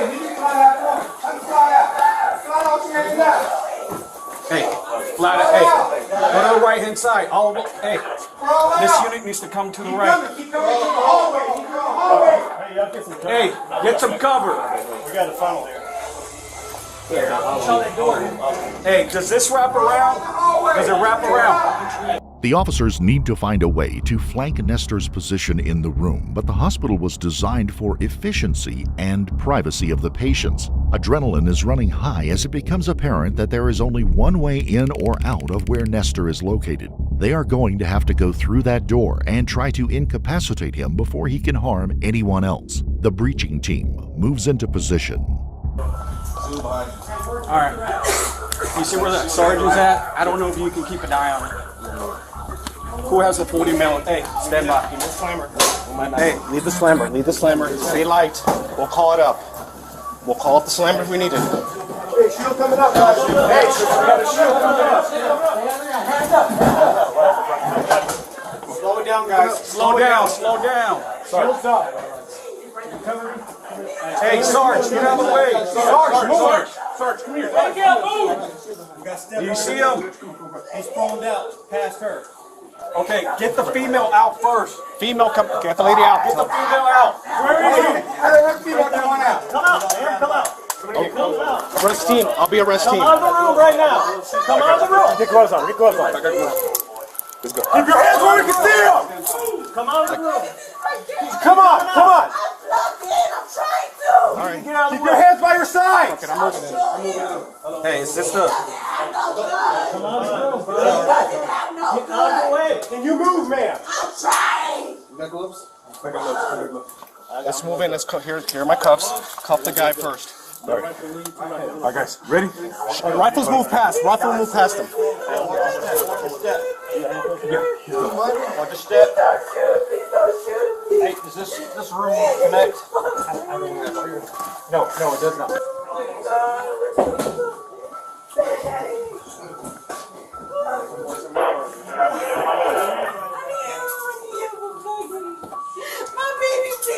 I need one nurse. One nurse. One nurse. They're all out. Okay, at least we need a surgeon or something, okay?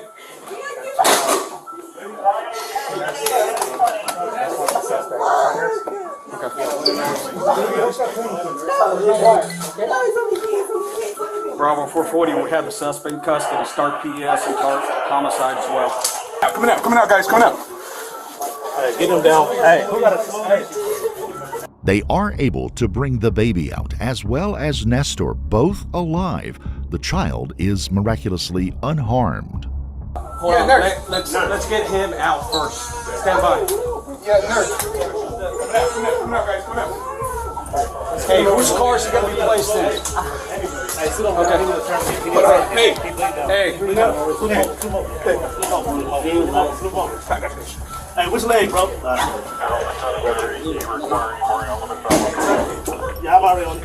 Bravo 440, we're going to need to shut down the entire 4th floor, labor and delivery. Officers at the entrance of the 4th floor. Up top, all the way up top.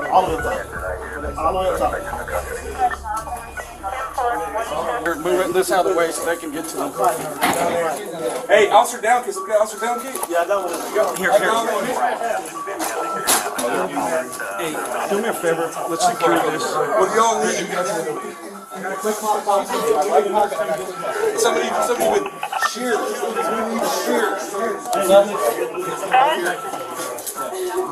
just want to confirm it's suspect in custody. Suspect in custody at 11:20. Ralston, you're making the calls?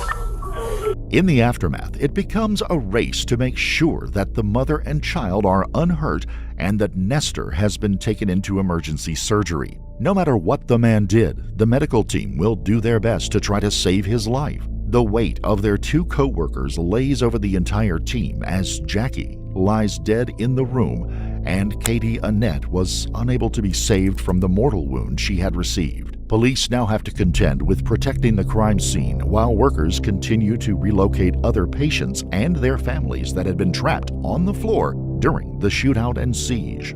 Downstairs, the hospital entrances have been sealed off by police and the building is on lockdown and in emergency mode. Doctors with special skills in emergency medicine from all over the facility are being called to assist in the emergency rooms. It's not just doctors and nurses headed to the ER, but police officers from the hospital's own department and the city police force. They stand guard to make sure that no one else will fall into the teeth of this day. Nestor goes into emergency care for the gunshot wound. All right, clean up one foot, pressure back. Two if we can. Hey, stop! Yes, because you lost pulse. Stop.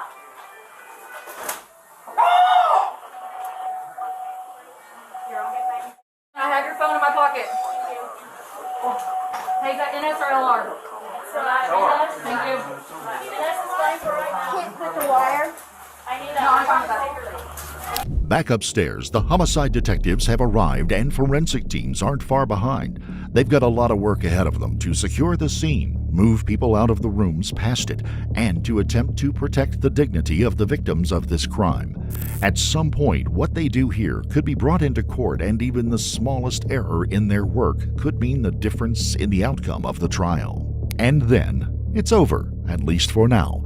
The police officers return back to their duties or go to make out the necessary reports. The hospital staff has to keep caring for their patients, including the one who killed two of their own, and the city of Dallas is now getting wind of what happened that day. In Dallas, a defined active shooter inside a Dallas hospital. Two medical workers inside Methodist Dallas Medical Center are dead, both killed by a lone gunman who entered the North Oak Cliff Hospital earlier this morning. Police telling us that the person who shot and killed those workers has been caught. The families of Jackie and Annette would be receiving calls and visits with the terrible news that they had lost someone they loved deeply and who had done so much for the people of Dallas throughout their lives. Nestor Hernandez would remain at the Methodist Hospital for 4 days, recovering from the gunshot wound to his leg before being transferred to Holding to await trial. He would return to a jail cell clad in a hospital gown and using a walker to move around. It would take almost 2 years before he saw his day in court. Selena Villatoro would also testify, along with Sergeant Robert Rangel, who by this time had been recognized for valor by the state of Texas for his actions on that day. Selena would be asked how Nestor was acting when he first came into the hospital room. I thought he was just drunk. That's why he was like being sentimental. Like I didn't really think nothing of it. Did he appear to you to be drunk or intoxicated at that time? Oh yes, sir. What was it about him that made you feel like he was intoxicated? I mean, just the way he was talking. Just he was crying, talking to him.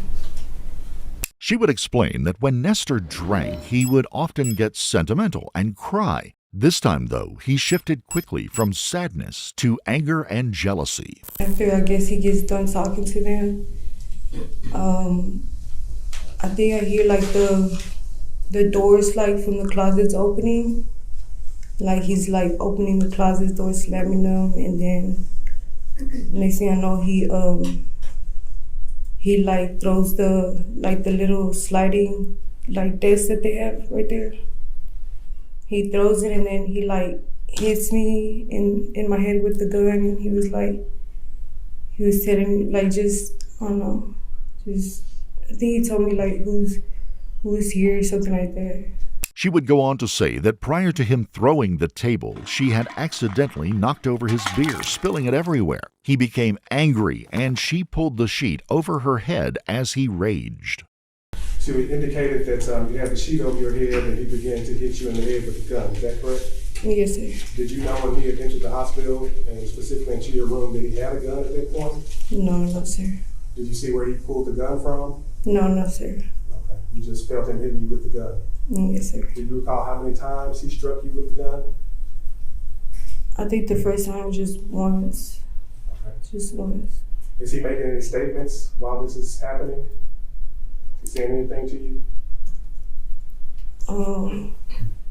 I think he was just like saying like that he had told me to stop playing with him, and he was just telling me stuff like that we're gonna die today. Selena would suffer a laceration to her head from the pistol whipping, as well as bruising to her neck. The pistol, a small and easily concealed one, was lightweight and probably contributed to the relatively small amount of damage she took in the assault. So just going back to when the defendant is assaulting you with the gun, he's hitting you with the gun, and he's making these statements about killing you all and killing anybody else who comes inside the room. Was the door open or closed at that time? Do you remember? It was closed. Okay. And so at some point, did somebody else come inside the room while Lester has the gun? Oh, yes, sir. Okay. Who was that?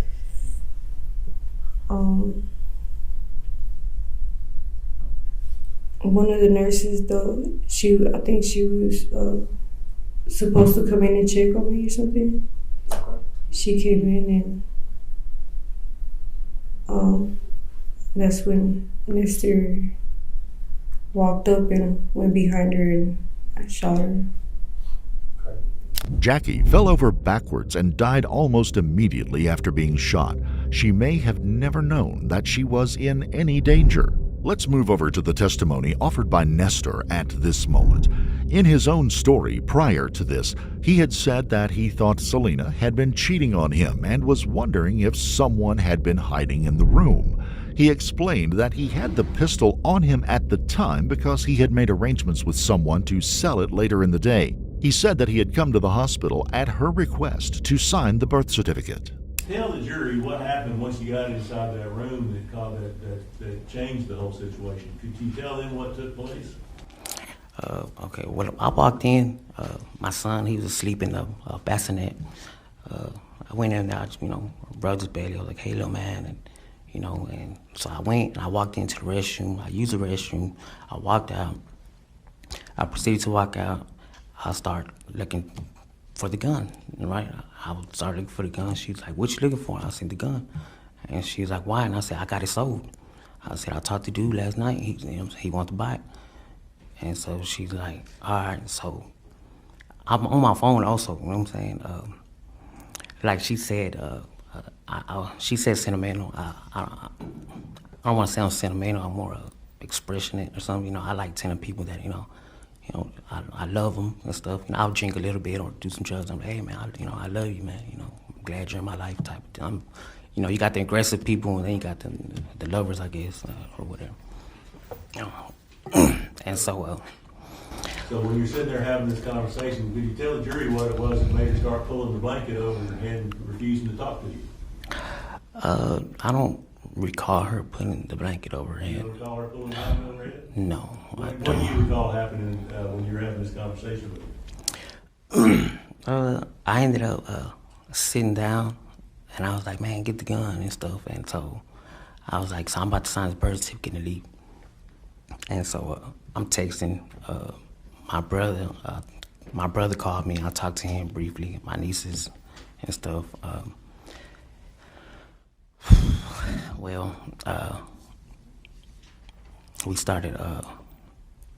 We started talking. She tried to talk to me. I was like, "Shut the fuck up, don't talk to me," you know what I'm saying? Woo, woo. And she's like, oh no, she's like, "Man, you're drinking," and woo, woo, woo. And I was like, "I don't want to hear it, man." I was like, I ain't been drinking like that. And she's like, "No, you drinking," woo, woo. And I was like, "Man, shut up." I was like, "Don't even talk to me." She was like, nah, you're not supposed to be in here drinking. Woo. I was like, don't nobody even know this is a beer. And I was like, it looks like a Arizona or something. And she's like, nah, man. She's like, man, they're gonna come in here and see and whatever. And so I was like, bro, I don't even talk to me, bro. I said, yeah, you really nasty. And she was like, what you mean nasty? I said, yeah, you really nasty, you know what I'm saying? And she was like, well, and I said, man, my shit hurt, bro. I'm just signing this birth certificate and I'm finna leave. I said, man, nigga, Nestor would then tell the court he told Selena that he knew she had cheated on him because he had contracted a sexually transmitted disease and it had to come from her. And so she's like, man, she's like, nah, man, she's like, I ain't fucking nobody, and da-da-da. And so she gets on her phone, you know what I'm saying? I'm like, yeah, you need to tell whoever you been fucking with that you got that shit, you passing out that shit. And she was, what are you talking about? I never had an STD before that. So, I mean, I knew it was something wrong. I didn't know exactly what it was. But it was, you do something wrong? When I urinate, when I urinate, it hurts. Yeah. So you're talking about her messing with somebody else, telling her that she needs to tell people that she's probably giving them STDs too? Yeah, I don't know, because she ended up getting on the phone. I was like, you need to be calling them people and letting them know you passing out that shit. And what happened as a result of this conversation? You said what happened to the result? Tell me what happened next after y'all are having this conversation. The nurse, she walks in. So she walks in and Selena, she gets up and she's like, hey, I need to use the restroom. So when she gets up, I get up with her. You can see how Nestor began to craft his story and his lack of personal responsibility as it continues to grow. Are you talking about the woman that ended up getting shot? Yes, sir. Okay. So you guys are having this conversation. It's going on. Up to that point in time, have you ever threatened that you were going to kill Selena? Or? No, sir. No, sir. Did you ever threaten to Selena that you were going to kill anybody coming in that room? No. Did you have any intention of harming anybody? No, I didn't. Okay. Tell the jury what happened, and you just described how you got to the point where the nurse came in the room. Selena wants to go to the restroom. Tell the jury what happened next. Well, she gets up and I get up with her, and she's walking. No, when the nurse came in, she said, good afternoon or good evening, and I said it back. And Selena gets up and she's like, I need to use the restroom. She had told the nurse, I need to use the restroom, but I got up with her. And so I was like, why you need to go to the restroom with your phone? And she's like, because and then the nurse asked, is everything okay? And I was like, yeah, everything's okay. And then she said, no, it's not. She's like, I don't want him here. This ain't even his baby. So I slapped her. So when I slapped her, the nurse was like, oh. And so then Selena hit me and we got into whenever I got up, I had the pistol on me too. You know what I'm saying? She ended up, before that, Selena had handed me the pistol. And so I had the pistol right here. It's a little pistol. So when I got up holding it too. And she hit me, and so, I kind of I had the pistol in my hand. I don't think the nurse knew I had the pistol in my hand. And so we got into a little brawl or whatever, and that's when I hit her. I ended up hitting her with the pistol. And that's when the nurse, she was like, stop. She got in between us. And my shirt, the black shirt that I had on, it was already kind of over me. It was already cause she was putting on the shirt too. And so the gun went off. That's what. And who was pulling on your shirt? Selena. Okay. But the nurse tried to stop the fight. She got in between us and she yelled stop. She's like, stop. And next you know, the gun went off. And we stopped, everything slowed down. I was kind of confused for a little bit, you know what I'm saying? And the first thing that Selena said, she was like, what did you do? And I was like, no, man, it's your fault. This is your fault, you know what I'm saying? Because the nurse, she was kind of leaning forward, and then she ended up falling back. Boom. Did you intentionally shoot this nurse? Or? No. Nestor would claim that he did not point the gun at Jackie. He would contend that the gun just went off and that she was an unintended victim. He was then asked what happened next. What was his explanation for the shootings that would follow? What's the next thing you recall happening at that time? I panicked. I panicked. I was like, shit. And Selena, she started screaming. She was like, oh man, I couldn't even understand what she was saying. And I opened up the door, and I opened up the door, like with my right hand, I opened up the door, and I shot out the door. Boom, boom, twice. I shot out the door twice. Did you see anybody outside the door when you shot? No, I didn't even look outside. I just shot. What was the purpose of that? I was so panicked. I just shot somebody. You know what I mean? I was real panicked. It was like how can I say this? Like a example would be like if my mom or like somebody's mom has like a favorite coffee mug that she drinks coffee with every morning, and you drop it and you break it, and when you broke it, you panic. You're like, oh, and your mom's like, hey, what was that? And so you don't want her to see. You know what I mean? Like you don't want her to see. You just panic, and I try to like, I guess, make another distraction or something. I wasn't just really I wasn't thinking right. Like, you know what I'm saying? I just wasn't. No, I didn't even see the second nurse in the hallway. It doesn't matter whether he saw Annette Flowers in the hallway. His bullet struck her anyway, and her life began bleeding away as the man became more desperate and frantic. So I went back, the nurse laying on the floor, Selena, she's screaming. She's like, oh my gosh. And so it's all hectic. I'm kind of panicking, you know what I'm saying? I'm like, shit. And so Selena, she said, get help. And so I turned around. When I turned around, I walked out the door. I tried to walk out the door. I felt the heat just through my leg. Boom. And I stepped back. I jumped back into the room, and I looked down, and I was like, they shot me. And then, in his testimony, Nestor would show the kind of person he really was. By now, Selena has the baby. She had grabbed the baby at this time, and she's holding the baby. And I'm like, hey, give me the baby. And she was like, no. And I'm like, give me the baby, man. I was like, man, give me the baby, man. Give me the baby. Put him in the crib. Because the crib, the bassinet, is by the restroom. And so I'm thinking, I was like, man, look, they're about to come in here and start shooting, man. They're about to shoot us.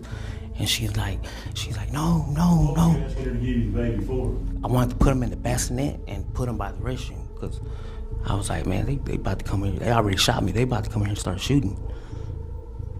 What happened at that point in time? I started feeling the pain. At first I didn't feel the pain, but now I'm feeling it. I'm like, you know what I'm saying? I'm like, And so I went around the bed. I don't know if I sat down in the closet or I sat down in front of the closet. And I was like, shit. And Selena's like, she steady screaming. And she's like, what the fuck? This lady, she right there. I was like, man, shut up. I was like, shut up.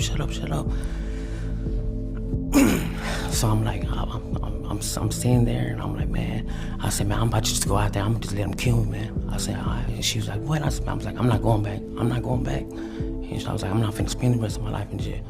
And yet, he would give himself up. Would he have used the baby as a shield? Thankfully, he was never given a chance, as the police would swarm into the room and immediately incapacitate him. Selena was left screaming in the room, the bassinet nearby covered in blood.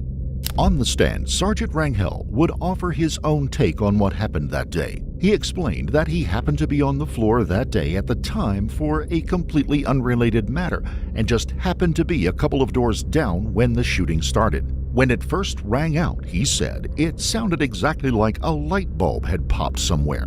But the next two shots, fired out the door of the room, left no doubt as to what happened. He saw the wounded nurse come by, blood drops on the floor, and moved into position where he had a better angle and a very slight amount of cover.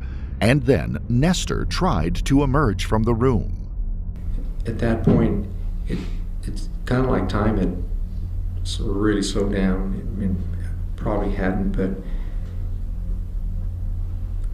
at that time I had already made a decision within myself that a nurse had been shot, and I only knew about one at that time. And I told myself, I'm the only one up here right now. I would glance to see if McCrail or Jaime Hinojosa had made their way up to the floor, but at that point they hadn't. So my mind is telling me, if he comes out of the room empty-handed, I'm going to tell him to, keep his hands up and get up on the floor. And I told myself, if he came out with a pistol, I only had one option. And that was to make sure that he didn't get out past the room with a gun. Okay, so what did you do? When I saw him, and he was looking out of the room, he had the pistol, and I fired one time at his leg. Why did you fire at that time? Because I fired at that time because I feared for my life. I feared that if he came out of the room, that he was going to try to shoot more people. And it is most likely that if Sergeant Rangel had not taken that shot, or worse, not been there at all, Nestor Hernandez could well have shot his way out of the hospital, potentially taking more lives on the way. In the end, Nestor was unable to sway anyone to believe that he was in any way innocent.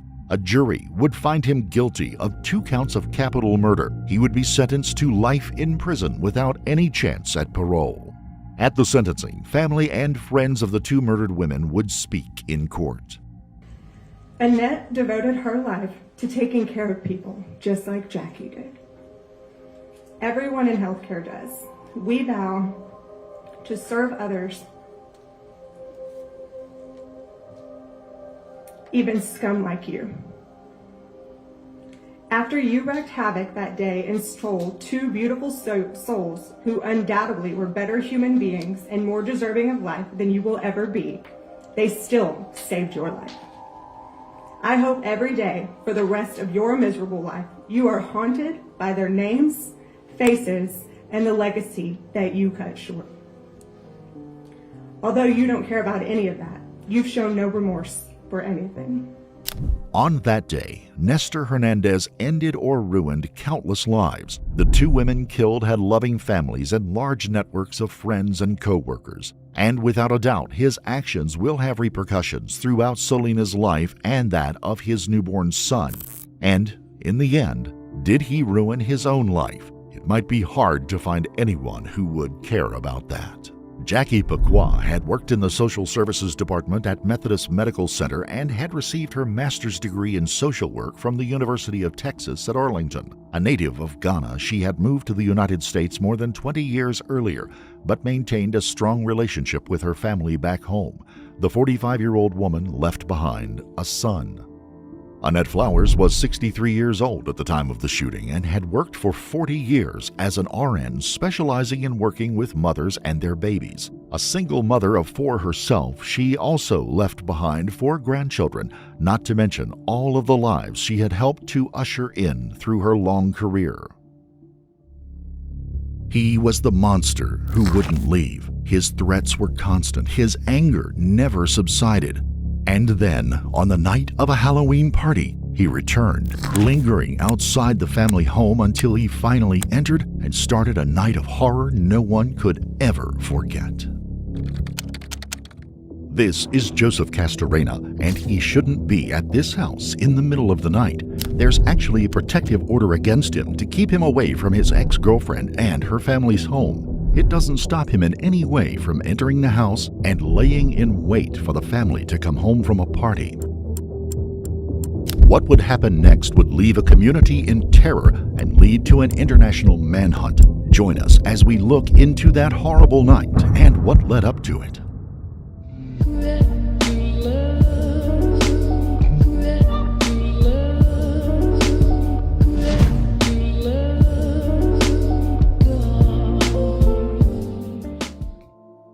Before we begin, we would like to extend our deepest sympathies to the family and loved ones of the Serrano, Green, and Perez families. It's just after 2 a.m. on the day before Halloween when a call comes in to the Arapahoe County 911 Center. A young woman named Jessica Serrano says that she's just come home to find her boyfriend's car keys and his jacket in her bedroom, and she fears that he is somewhere in the house. What is your first and last name? Jessica Serrano. Tell me exactly what happened, Jessica. My ex-boyfriend has restraining orders, and he's not supposed to be here around me with this house. And I just found his jacket here, his jeans, and his keys here. Okay. In my closet, hiding. Okay. And I believe he's in the house hiding somewhere. So he wouldn't leave his Hummer keys in way in my house. Okay. Give me 1 second. Mm-hmm. Okay. Is there anybody that saw him in the house at all? That what? Sorry. Did anybody see him inside the house? No, but his stuff is here. Okay. Got it. Did you look around? Did you see him at all or anything? No. Okay. Okay. Bear with me 1 second, okay? So we believe he's hiding somewhere. Okay. How many people are in the house with you right now that you know of? 4. Okay. Patrol officers are dispatched to the Serrano home. Sergeant Paul Davis will be one of the first to arrive, and he will play a pivotal role in the night's events. Do you have cameras around your house? Yes, we do. Okay. Did you see anything on the cameras? I don't. Not at the moment. I haven't, because my sister's the one that has the cameras, but I told her to check, so she's going to do that now. All right. Is anyone there experiencing any flu symptoms or been asked for self-quarantine? No, ma'am. Alrighty, I do have that in here. Okay, we're going to go ahead and put them out there. If you do end up seeing him on camera or anything else, just give us a call back, but I have it in, okay?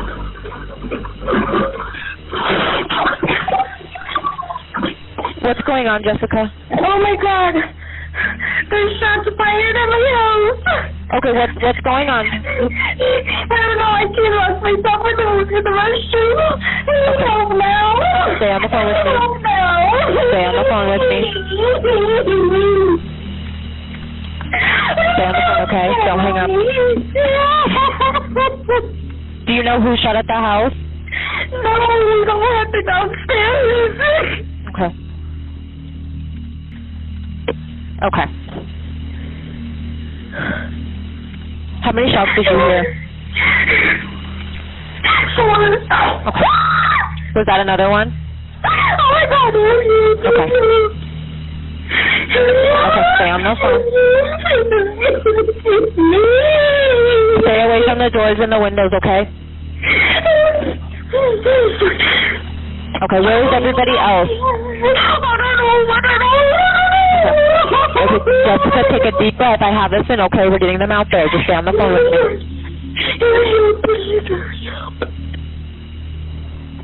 Okay. Who's that in the background? Is there anybody with you? I don't know. No one's with me right now. Okay. Do you know who's that yelling in the background? Okay.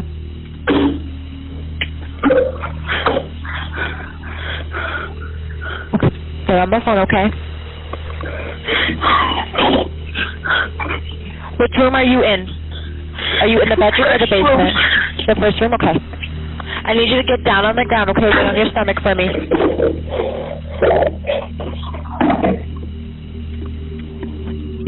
Officers and emergency responders have been alerted to the shots fired at the location. More personnel are swarming to the scene. They are just minutes away. Okay. I need you to say it a little bit louder if you can.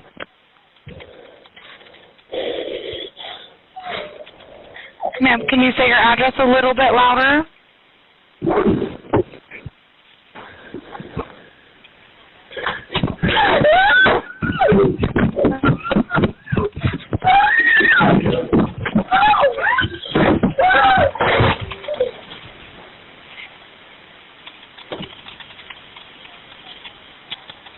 Hello?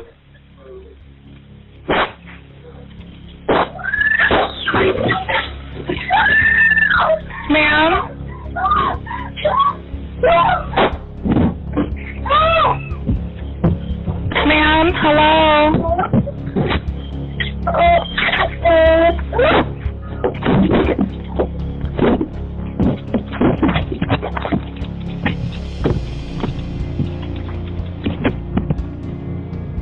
Hello.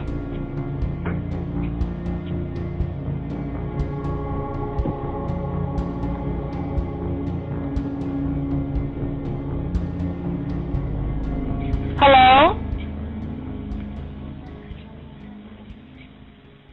The massacre is coming into its final moments. Trapped in a bathroom, Jessica and Joseph will have their last confrontation, but would anyone survive?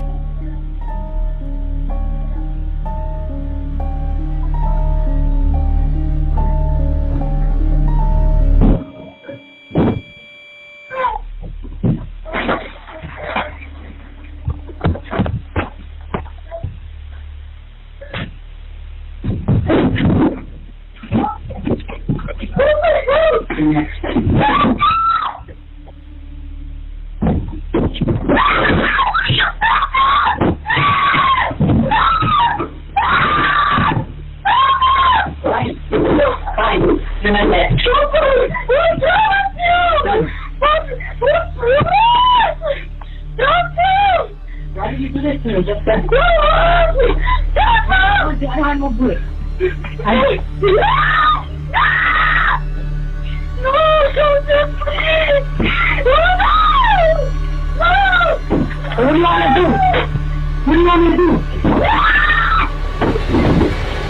I can't. What are you doing? No! Then come out and talk to me.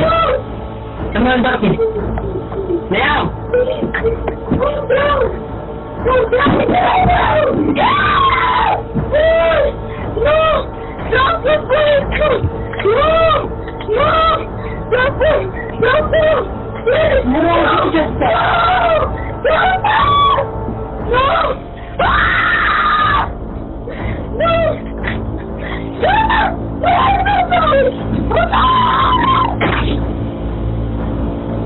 As Joseph kicked the bathroom door open, Jessica was able to grab him and throw him into the bathtub.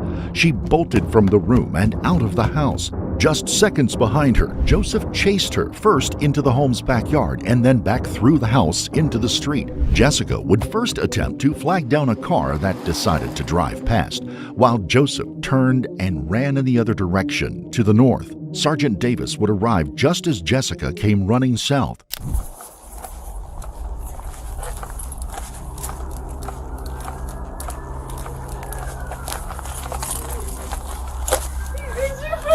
Okay, come back here. All right, I'm in contact with female. What's wrong? He shot my family. What do you mean he shot your family? Stay right here. All right, she's telling me he's just shot her family. Stay right there. Thank you. Where's he at? He's over there. Over where? Over there. Where? He's running. He's running. She's saying he's running northbound. I'm trying to get more information.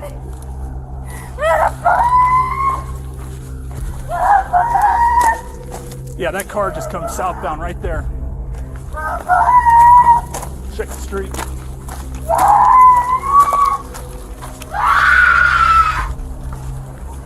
Inside is a nightmare scene. 3 members of the extended Serrano family lay dead. Jessica's twin sister, Maria Anna Green, lays dead from 2 gunshot wounds.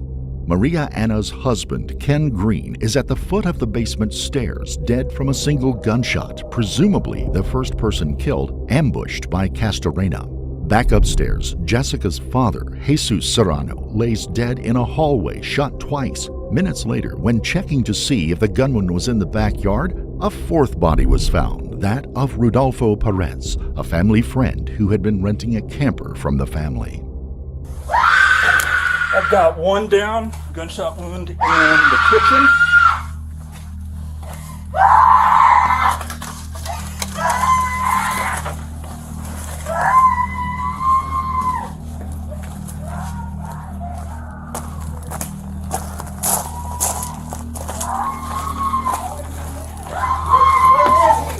Get the female out of here. Get out of here. Ma'am, come on. You need to get out of here. Come on. Go out there. Go outside. Go outside. You stay outside. Come on.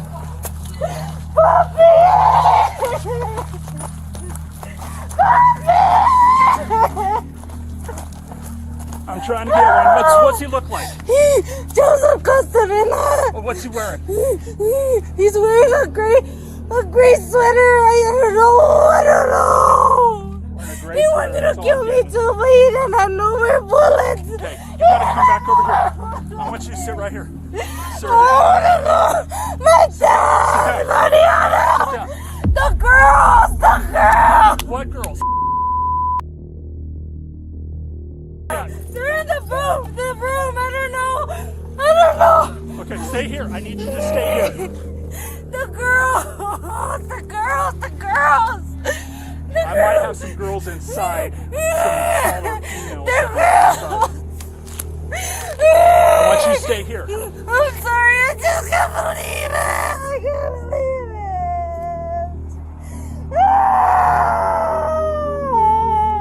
As other officers and EMTs arrive on the scene, Sergeant Davis leads Jessica back outside, away from the carnage, and to protect the crime scene. He tries to console her as best he can. My ball.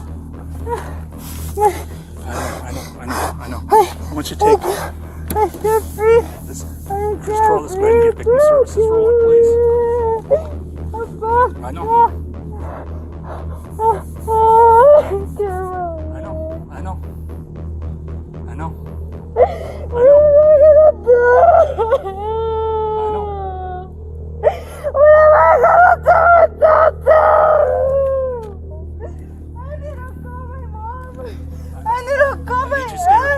I need you just to relax for me, okay? I know. I need you to relax for me, okay? I was telling them to hurry up. I was telling her to hurry up. I know, sweetheart. I know.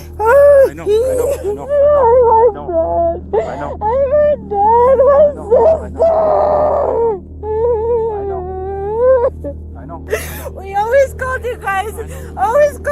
About him. Always coming here, doing this and that. You guys don't arrest him. The dad and the mom always spells him out. It's always the same shit. What the? I just couldn't leave it.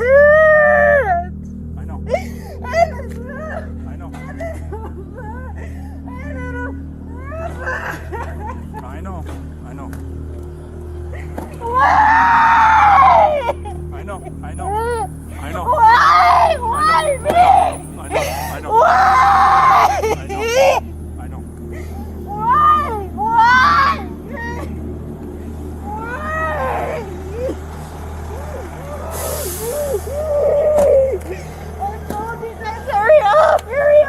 I know. You guys wouldn't listen to me. You guys wouldn't listen.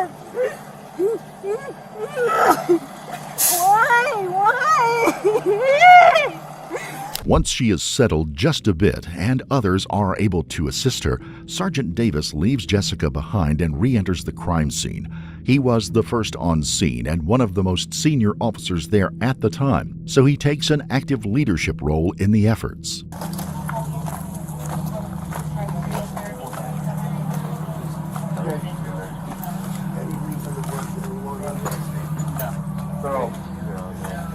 Dispatch.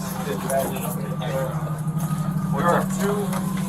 How many do we have in there? Children inside that bed that are going to they're good. Untouched. Okay, so kids don't need anything. Kids don't need anything. I'm here, Sergeant. Mom of these two little ones. I think those are her sister's kids. Oh, there you are. Yeah, I think those are her sister's kids. So. Well, there's the sister. She's dead. So, can we get those kids out? Yeah, we're going to hold here. Yeah. We need to work on getting those kids out. That lady. We're going to get them out a different way than Danielle and this. Charlie will take care of those two kids. Okay, we need to do it. Okay. Post haste. You want us to leave any stuff in here? Probably have weed. What are we asked for? Have we done a backyard? We have not done a backyard. This is open. No, because she came in after I came in here, and I had to get her out of here. Okay. So I did not do a backyard search. How many fire do we have? If she takes those two, you're going to go watch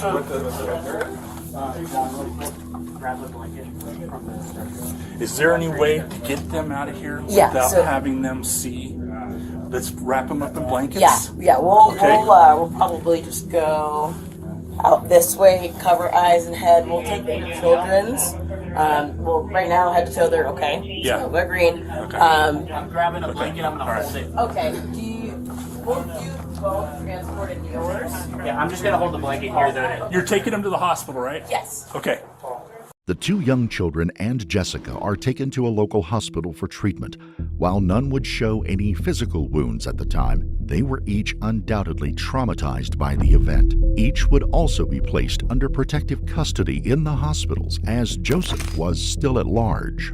There was still the question of where Joseph had gone. He was on foot, barefooted, and it was cold that night, and many of the yards in the neighborhood, like the Serranos, were fenced in. There could only be so many options, and one of the most likely was where he lived, just a few blocks away from his parents' house. Police cordoned off the entire neighborhood, hopefully before Joseph had a chance to escape, and a group, including a canine handler, descended on the Castorena household. Sergeant Davis headed over to the Castorena house to lead the efforts. Here's the deal. I'm going to be straight up and honest with you. We want to get in contact with your brother before somebody else from some other agency does, okay? I would rather your brother be alive and under arrest than to be dead or shot because he does something stupid, okay? Is there any way that you can help us out to find out where he's at? I already tried calling him. My sister tried calling him. He won't answer. Okay. Does he have any social media that he might be on right now? Why would his phone be hitting? Why would we be seeing stuff around here? What do you mean? As far as where he was last located. For his phone? Yeah. Like his phone here? Yeah. I don't know. Is there anything? Is there anybody that he would be living or going to someone's house around here or anything like that? I don't know. I just got home. I noticed my dad and mom were gone. They were over here. I called them. That had happened with Joseph. Okay, so are you cold right now? Yes. Okay. Oh, I'm scared. I'm nervous. Okay. Don't be nervous around us. We're here to make sure that things are good. So there's nobody that's in danger inside your house. Okay. Just my mom, my sister. I seen them earlier before I left to work. Okay. What do you mean? And how was that contact? How was that? I just seen him walk out the door. That's it. Okay. Was he mad? Was he angry? No. I think he said something about a haircut. Okay. All right. So here's the deal. If you're cold, here's the deal. I don't want you going back in the house because I don't know if he's in there somewhere. All right. And obviously, I'm not going to arrest you or anything like that. I just don't want you going back in the house, and I'd like you to be compliant with us, okay? Because the situation is. Well, see, I've never been in a situation like this. I'm like, I don't have my dad. My dad's the one that usually, you know. Well, I mean, my deal is preservation of life, right? So, if you come out, maybe we can have you call the other females that are in there and have them come out of the house if you would. Everybody that's in the house. Everyone that's in the house. In the meantime, police have been getting ping results from Joseph's cell phone. He is somewhere within a 900-meter radius around the Serrano home, a distance within which is his parents' home. Joseph's burgundy H2 Hummer is also found parked along a street somewhere between the two residences. Sergeant Davis is able to talk to all of the people from inside the house, including Joseph's sister and his mother. They, through a bilingual officer, give him some insight into the relationship between Jessica and Joseph. Eventually, after repeated calls for Joseph to come out, the time has come to go in and see if he's there. Sergeant Davis leads the way again, making sure to advise the officers that the family has 2 dogs in the house and every effort must be made to ensure they aren't harmed.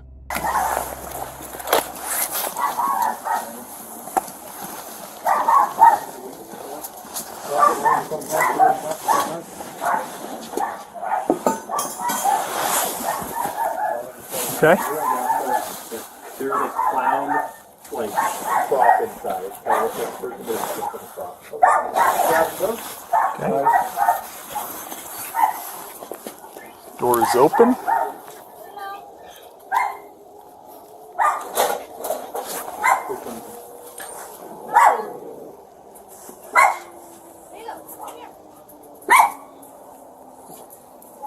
Come on. Come on, buddy. One dog's out. Come here. Come here. Come on. Come on. Here, let me grab the dog. Just, yeah, take that and just hold that door. Yeah. All right, Bobby, bring him up.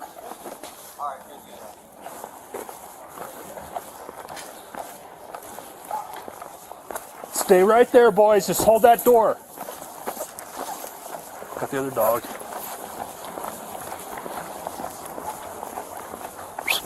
Hey, I got your other dog.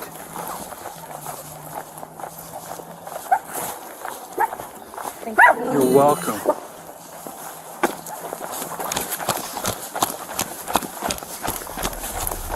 The K-9 unit was released into the household but turned up nothing. There was no sign that Joseph was home. Officers filed in behind the dog, searching room to room for the armed man. During the search, for one singular moment, we get a look at Sergeant Davis, his face reflected in a mirror. It has been a horrific, tragic night, but he has worked hard to console and care for both the victims of the crime and the family of the perpetrator while trying to address the issue of an armed murderer at large in a community. He has embodied the pledge to serve and protect on this terrible night. Somehow Joseph made it out of the cordon. Throughout the early part of the incident, police in the area reported hearing a loud truck roaring around the cordoned-off neighborhoods, and gunshots rang out. Could someone have been attempting to provide a distraction to give Joseph a chance to slip out? Could he have had an accomplice? Could he still be in the area? His phone was still pinging in the 900-meter radius between the two houses. Joseph's phone was eventually found in the backyard of the Serrano home, apparently dropped or discarded at some point. Evidence also suggests that he had returned back through the house, hopped the rear fence of the property, and made his escape in that direction. Police dogs were sent throughout the neighborhood, and police went door to door asking permission to search backyards and asking if anyone had seen or heard anything. A reverse 911 call was also sent out to everyone in the immediate vicinity to alert them that there is an armed, dangerous man on the loose and that all individuals should shelter in place.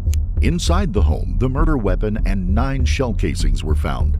Fingerprints on the 9mm Kimber handgun would later be found to match those of Joseph Castorena. The shell casings would also later turn out to be a match of casings found months before in a stolen vehicle. The gun itself appears to have been stolen at some point in its history as well, having originally been purchased by a man in Iowa in 2016. We have just begun a daylight search of the neighborhood.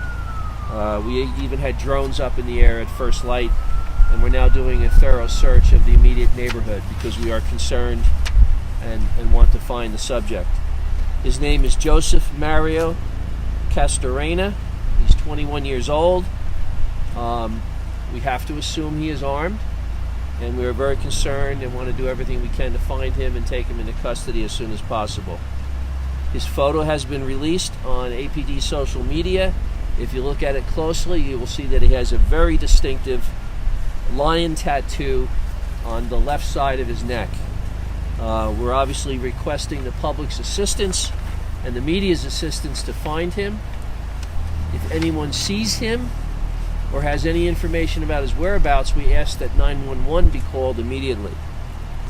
He has a history involving domestic violence, and I don't have all the details. I'd rather not go into that, but this was an accumulation of events here that led to this. So yes.